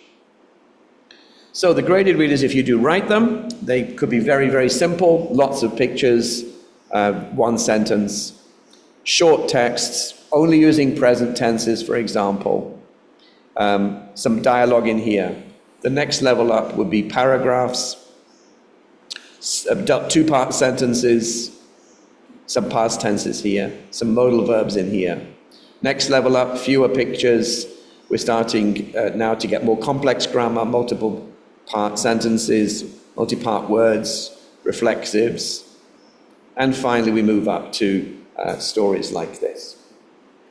So if you're interested in writing a graded reader, then you'll need to make sure you can write with limited vocabulary and grammar. It's not always easy to write. For example, level 1 book, you have only 6 verbs. How can you write a motivating, interesting story with 6 verbs? That's not easy. So you need to portray a convincing world, sense of place, a setting. You need to be able to capture a character in a few telling details. You don't need to tell us they're kind, show us they're kind by just what they do. Write the dialogue naturally. Can you write dialogue naturally? Doesn't make sure it's write dialogue, natural dialogue. Write a compelling opening and a good hook. How do you get your reader started into the story? And you need to write lively dialogue. So these are all critically important parts of writing graded readers. Also, you need to make sure there's movement in the story. We talked about movement before, about development of the characters, not just the storyline, but it's the characters' development that moves. Put a hook at the end of a chapter, so the students would get to the end of a chapter and then leave something hanging in the air so they turn to the next chapter. And get the reader to discover and experience the story through dialogue and action. Try not to just tell them this happened, this happened, this happened. Get them to experience the story as if they were the character in the story, by dialogue, for example. You need to be very aware of the level of the reader. We saw before with OGTE, it's very easy to write outside of level. Don't give away the story with chapter headings, like Jane dies as the chapter heading isn't going to be very helpful. You need to leave it open, like Jane's problem or whatever. So the next thing I want to talk about is, the last thing is to do with word lists. So before, I mentioned that if you're writing specialist material, let's say for agriculture students, or that you're writing material for engineers, you may find that you need to make your own word list. So you need to define the purpose of your list. What aim is it? You need to build your corpus of text. You need to gather lots of engineering text, lots of science text, lots of architectural texts. So maybe several hundred, several thousand of them, which you can then throw into a machine for analysis. You'll then need to clean up all the documents to make sure that they don't have too many things you don't need in there. You'll need to define what a word is. You'll need to make your level lists. You need to analyze your corpus, adjust your word list based on what's going on, validate your word list to make sure it's actually useful, and then make the list available to others. So this is the process. So let's go through looking at some of these things. So I'm going to show you now a program called Ant Word Profiler. Ant Word Profiler. And it's got different sections on it. This down here is the word list. This is a word list down here. And this here are the original texts. These are your texts that you've written. And what you do is you put in the texts and you choose to do an analysis by, say, families. You can include or not include the words which are in your list or not. So what this does is once you click Start down here, it will then analyze the text. And let me show you how this works. So this is the actual program itself. So these are the texts that I have written down here, and what we're going to do is we're going to analyze them against these particular word lists here. So what we do is we want to put the words in groups, so all of the words, let's say add, adding, adds, is actually one word. And we want to include the words in the files, but not in the level. Are there any words outside the levels which are too high? So we click this, and there we go. So here we have the data. So this gives you the stats. It gives you the stats and gives you all the analysis of the most common word is the be verb, then the, then a, then it. So for text 1, text 2, text 3, and this is the total. So this will give you all of the data about the words that are in these texts. You can analyze them later. That's level 1 words. Down here, we'll find the level, whoops. These are the level 2 words. These are the level 3 words. And these words here are the ones which are outside the list. So the word Japan is not in the, It's quite a lot of the words: orchestra, Rowling, classroom, graph, Kanaka. So these ones you may want to look at and say, oh, I need to edit these words out, okay? So this is where you're analyzing your text. So you write your materials, throw them into here, and it will tell you against the word lists that you choose, whether you are inside the word list or out. So the advantage of this one over OGTE is this one will allow you to do multiple texts together. This is all 3 books, book 1, book 2, 3. It's looking at the words in all 3 books, whereas OGTE only deals with 1 text. So this allows you to see all 3. So if we go back here, so you need to be careful. If you now want to make your own word list, let's say you want to make a word list for agriculture students, you'll need to make some very careful decisions about what do you mean by a word. Do you mean a word family? Do you mean a lemma? Or do you mean a phlegma? Let's have a look. So if we just have the base form of the word, let's say use, if we add the inflected forms, uses, use, using, we would call that a lemma. That group together, we call a lemma. If you now add the noun form, at use, in there, we call that a phlegma. So that's the verb uses plus the noun use of this word. But words like disuse, user, the derived forms, would be in the family. If you put all of that, that would be in the family. Now, some people say that we don't need to have the derived forms in here. Because if you put these derived forms in and use as a level 1 word, then clearly your beginning level first year students probably don't know disuse users. You may need to put them outside your word list. So if you do your analysis, let's say your list looks like this, where you've got the verb plus its inflections, the noun is a separate word with its inflection. Additional is the adjective form of that. So if you do the count on that, if you add up that together, you get 38 items, 3 and 6, right? But if you add them all together, you're going to get 47. So your math will be very different depending on how you approach this. So you need to be careful about how you're constructing your word lists. So you also have to be very careful when we go back here. If you have these derived forms, where are you going to put them in your list? So this is a list of the derived forms which are considered easy, which are not considered easy. These ones are the low frequency affixes, words with these affixes on. You should have them much later in your list than you should put them in the early. We can't expect beginning students to know hyper or arch or, for example, wise. Yeah? So you may need to put them at another part to your word list. Another thing you need to think about is how you're going to deal with these things. Words like proper nouns are words. So word bell. Bell is a person's name, but also an object. To sue someone, or sue is the person. You know, nation is a person's name, and so on. How are you going to deal with these? Proper nouns like this are clearly easy. How are you going to deal with numbers? How are you going to deal with acronyms? How are you going to deal with dialectal differences? So some of your text will be US spelling, some of your text will be UK spelling, your original architecture text, for example. How are you going to deal with multi-part words? Now, if you go back to where we were before, when we're looking at the words that came out of here, it only looks at the words. It cannot identify multi-part words. What are you going to do about sets of words? So, for example, the word week may be level, the word for weeks, Monday may be level 1, but Thursday is level 3. How do you put them all together? What are you going to do about misspellings? Like these ones. Sometimes these are misspelled. How are you going to deal with those? Or incomplete words. How are you going to do with, you come across words like gone or one or nothing, which is in spoken text. So there's quite a lot of issues. Finally, you need to validate your own word list.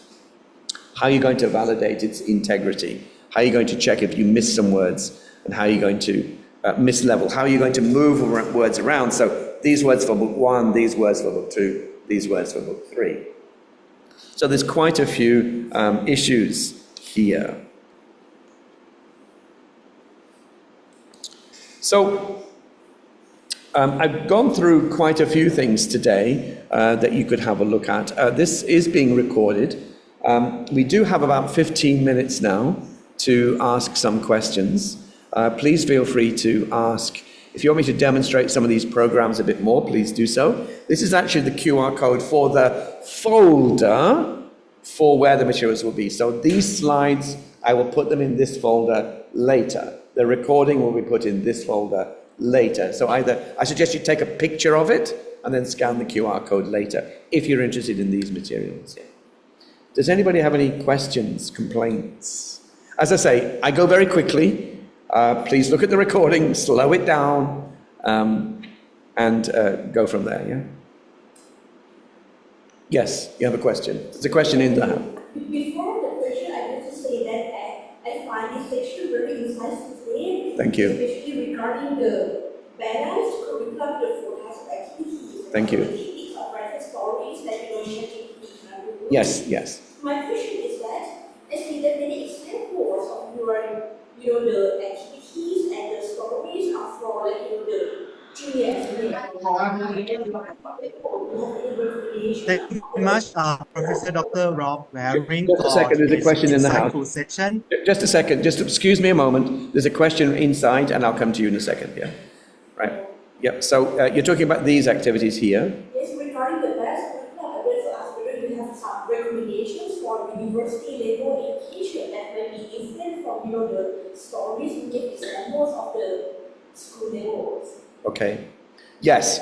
So here, so the question is, do I have any recommendations for university students? Yes, very much so. So, when you're learning a language as a young learner, your beginning language, clearly you can't ask elementary students to write emails, essays, and so on, right? So clearly a lot of the language in very early level course books is going to be language focused, naturally, as we saw in the textbook, right? But when you get to the intermediate level, you probably need to be moving away from language focus. You probably need to be moving more towards meaning focus. Because the students have got maybe 1,000, 2,000 words, they've probably got some grammar, but they can't control it yet, they can't use it yet. And they don't need more grammar and more vocabulary. What they need is activities to consolidate and to strengthen that. So that's why we need easy reading materials which are for listening. Give them longer materials that's practicing what they have learned before. They don't need more new stuff, because more new stuff it's just going to be a problem for them, because they're juggling lots of new language long before they even get a chance to remember it.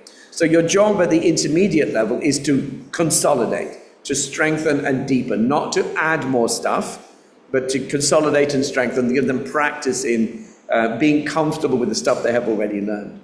So that would be reading activities and speaking activities. Of course, you're going to need some new stuff. When you get to the advanced level, I think we change again. At the advanced level, you can already say what you want to say. Like you teachers here, you don't need activities to practice your speaking. You can already say what you want to say. You can probably read most things that's out on the internet without a dictionary. Most things. You struggle from time to time. But the problem that you get at the advanced level is not fluency, because you can say what you like. You can generally read reasonably quickly. The problem you get is accuracy. So you may know, for example, 6 or 7 words for big, but actually there are 30 or 40 words that mean big in English. You want a depth of vocabulary. You want many different ways to say something. You want to be more exact what you say. You know, instead of just saying big or huge, you want like ginormous or gigantic, or you want to be able to express much more carefully, much more sort of adult in a way. So when you get to the advanced level, you don't really need fluency practice. What you need to do is you need to go back to intentional study of the idioms, the phrasal verbs, and so on, to really work in one area deeply and deeply to build your vocabulary. So for the university students, they're not at the advanced level, most of them. Most of them are sort of like lower elementary or elementary, lower intermediate level, and that's where they need consolidation. So I would suggest you write activities and write materials to build on what they have already learned. They don't need new stuff, because it's just going to be like new stuff and drop it, new stuff and drop it. What you need is consolidation as much as you can. That would be the answer. So, and the question online, please. Hello? Is the question online? There was a Yes, sir. But Professor, I saw question from Janduan Kamon. Please advise her how to grade the level of grammar. For example, tenses in a material using for specific purposes like email writing, presentation in academic conference. Okay. How do we do that? Okay, that is a nightmare. The problem that you have with that is that leveling the grammar. Well, one way you could deal with that is if you're building a word list. Let me just see if I can go down. let me show you a word list.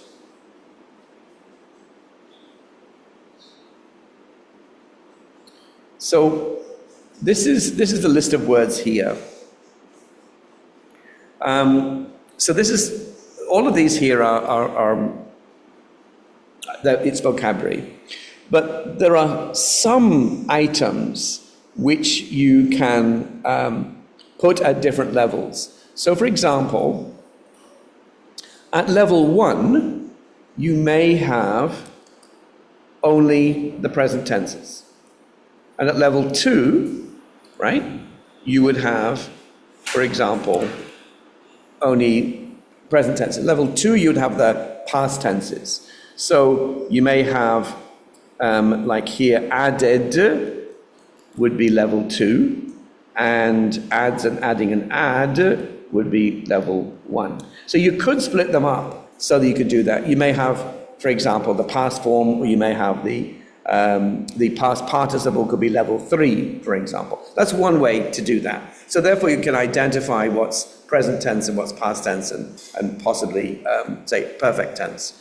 Another way you could do that is you could put in, for example, at level 1, you could put in can, and level 2, you might put in will, or you might put in must. That's another way that you can level it. So some grammatical items can be put in at various levels. So if you're analyzing the text and the word must appears, oh, that's at the wrong level. So that's one way that you can use vocabulary to analyze that. But I think the problem with analyzing grammar is that the problem you get is that grammar's hiding. With vocabulary, it's clear because you can look at a word, look at a string of letters, and you can look in the dictionary.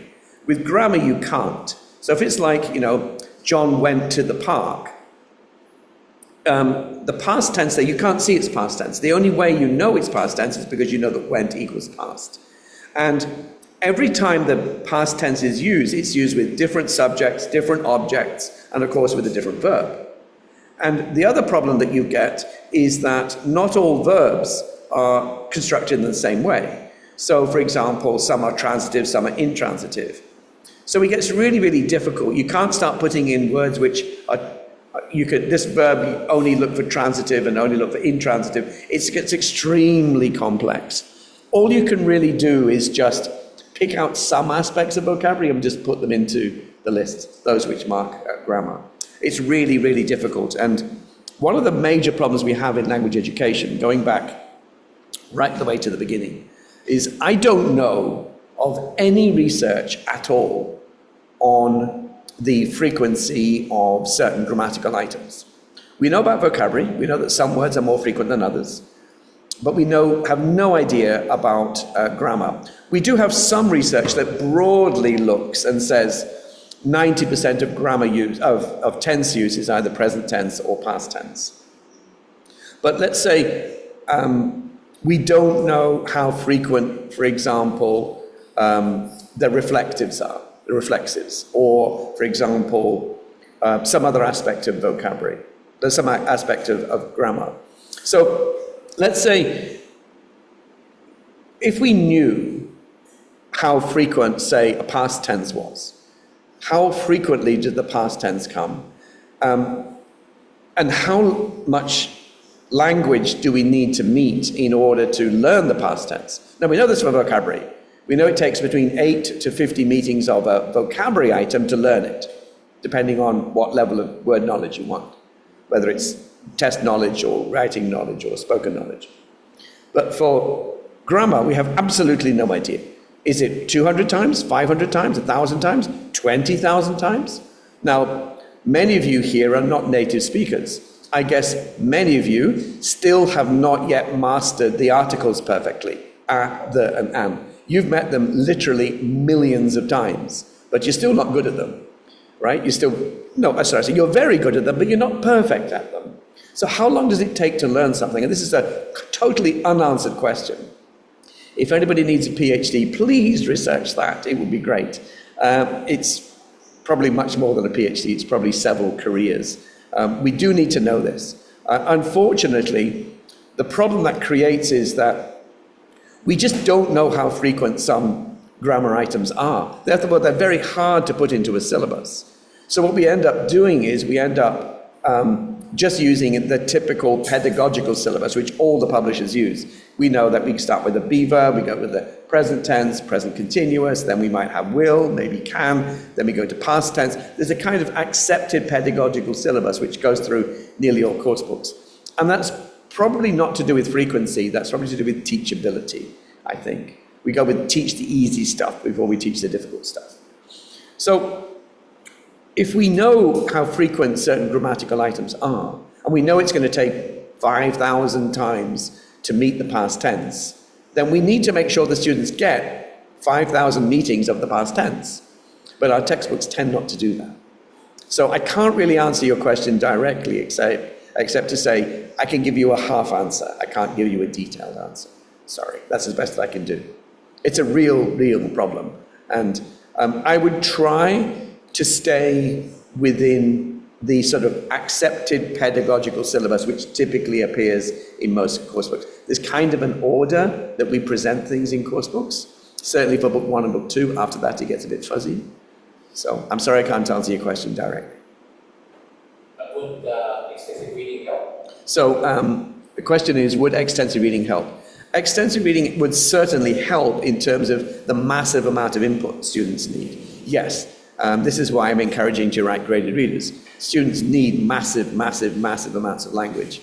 And to be clear, to get to the advanced level, students, in terms of meeting the amount of language that they need to get to the advanced level, the number of frequencies of items and repetitions of items, they're going to need somewhere around exposure to about 4 million words to get to the advanced level. 4 million words.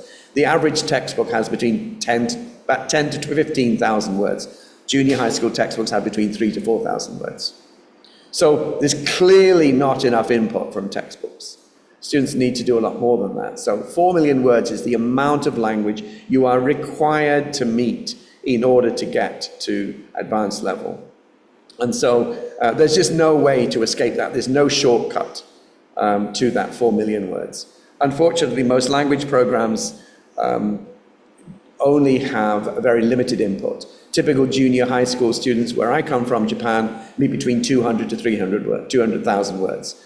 By the end of high school, they've met, say, possibly 400,000 words in their course book, plus their evening class work, maybe some videos they've watched. Far short of what they actually need. Most language programs at universities don't ask their students to meet 1 million words a year, and that's what they need if the students want to graduate with at an advanced level. So exposure is absolutely critical. So yes, please, everybody, let's do some extensive reading. Any other questions? Excuse me, Professor, would you please show us the free website for our students to practice graded readers, to practice extensive reading? Can you show us free website?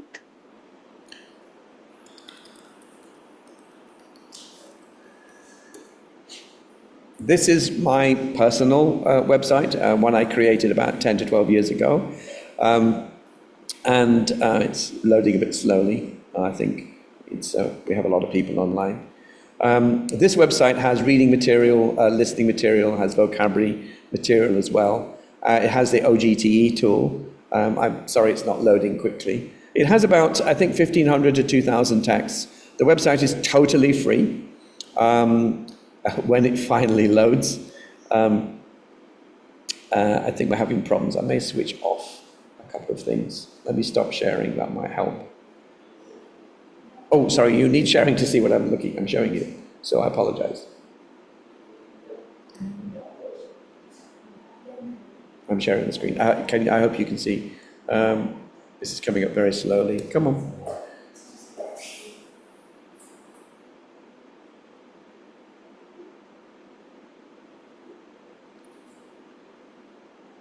Maybe I'll close some of these other windows. That might help.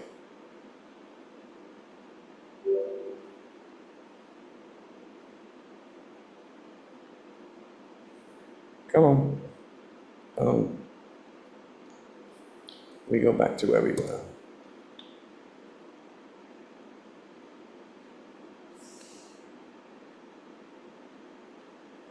It does work. Believe me, it does work.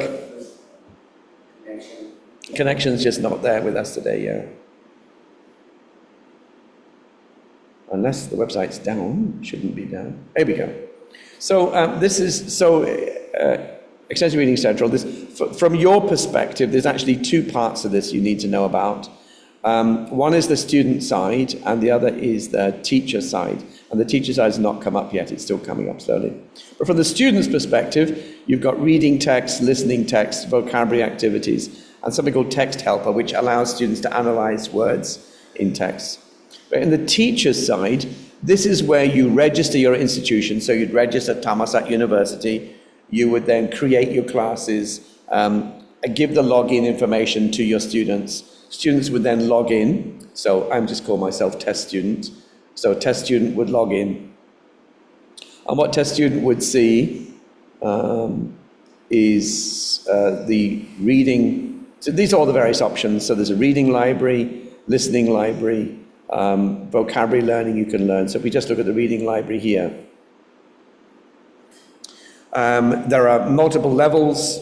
When you first get into the site, you're required to take a level test, and these are some of the texts that you could have. So, for example, level 5. Just search your level 5 texts. As I say, this does work faster than this. Oh, okay, something's definitely wrong today. It's having a bit of a problem. I think we're overloading with the data. Anyway, so there's a reading room, a listening room, and so on. There's text for your students to have a look at. It is very, very slow. Here we go. Here are some text. So what you do is you click on a text, let's say, on the road. This is level 12. On the road would then pop up. Now, one of the things I do need to say about this site, although it is free, it was made like 12 years ago. And it was made on old technology, not modern technology. This website was funded entirely by myself and my colleague Charlie.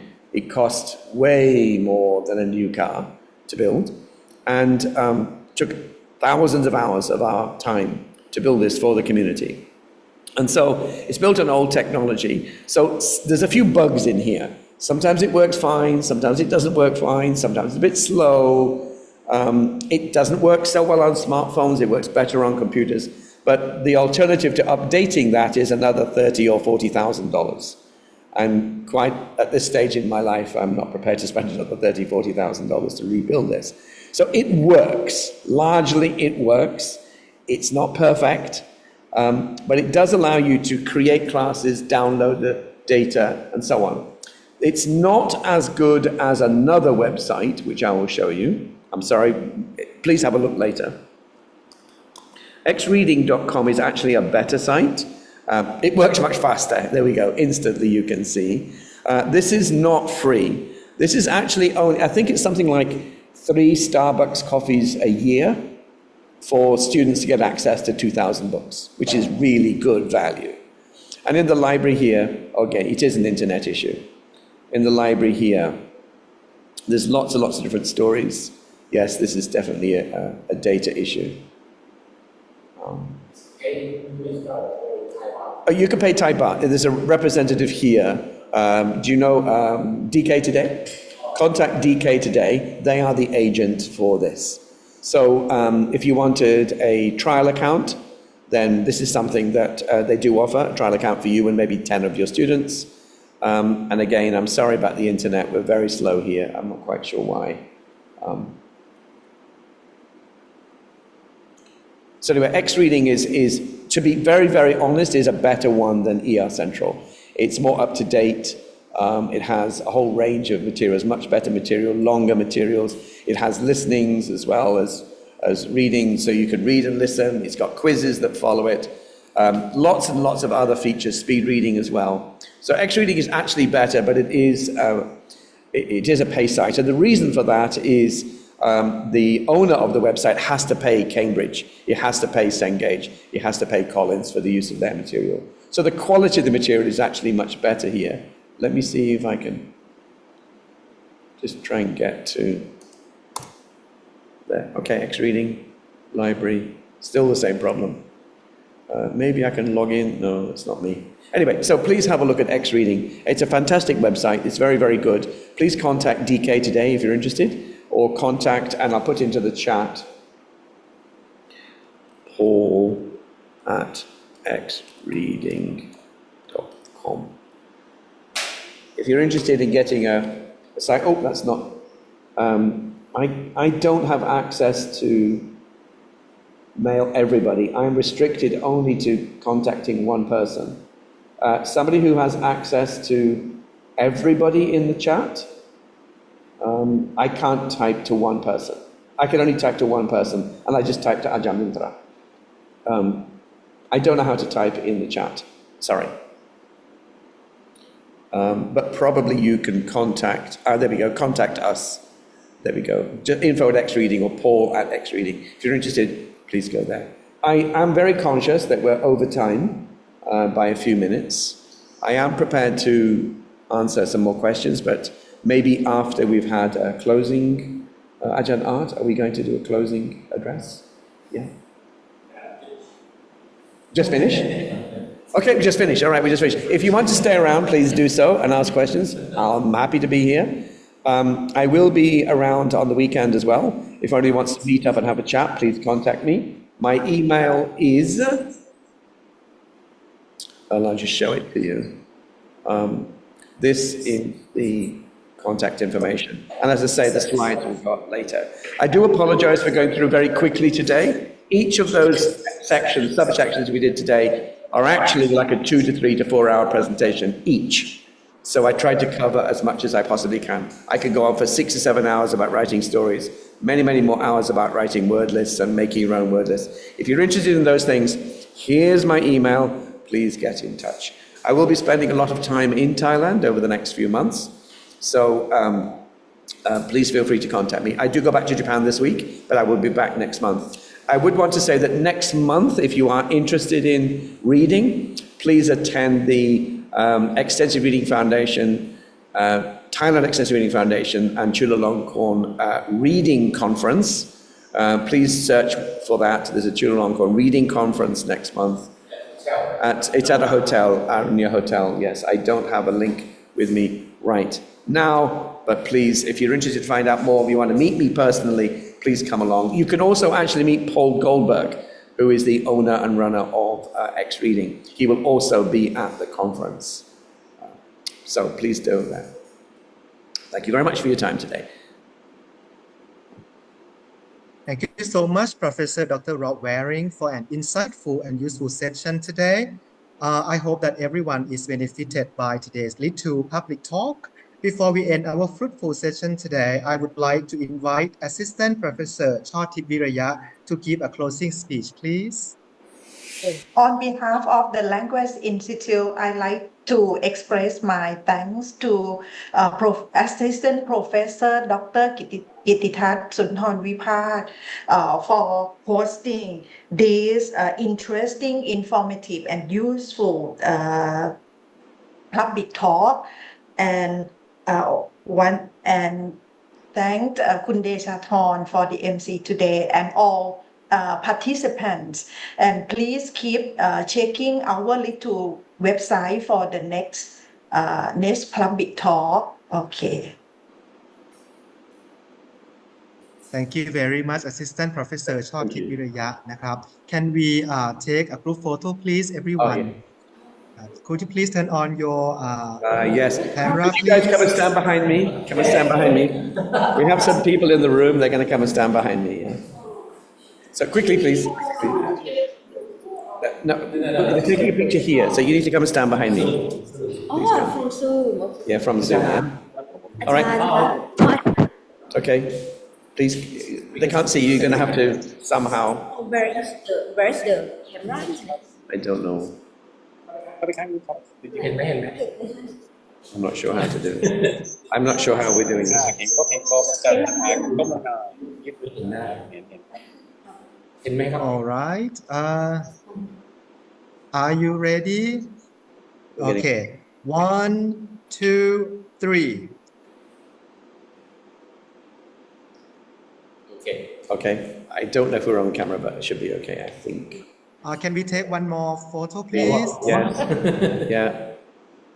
One Yes. more. This one Okay. not too. 1, 2, and 3. Okay. Thank you very much. Thank you very much, everybody. Professor Rob Waring okay Thank you, everyone. We hope to see you again in our next Lead to Public Talk ครับ สวัสดีครับ Thank you so much.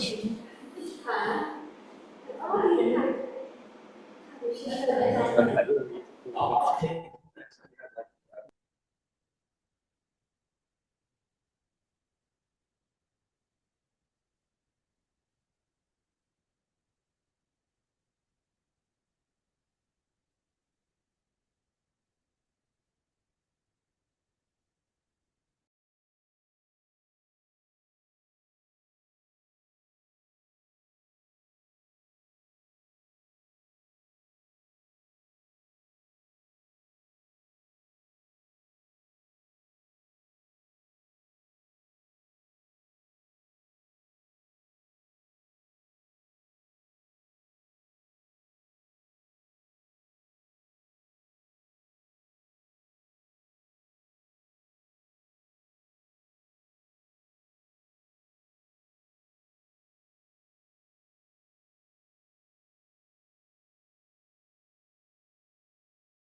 Hi, does anybody have a question they need me to respond to?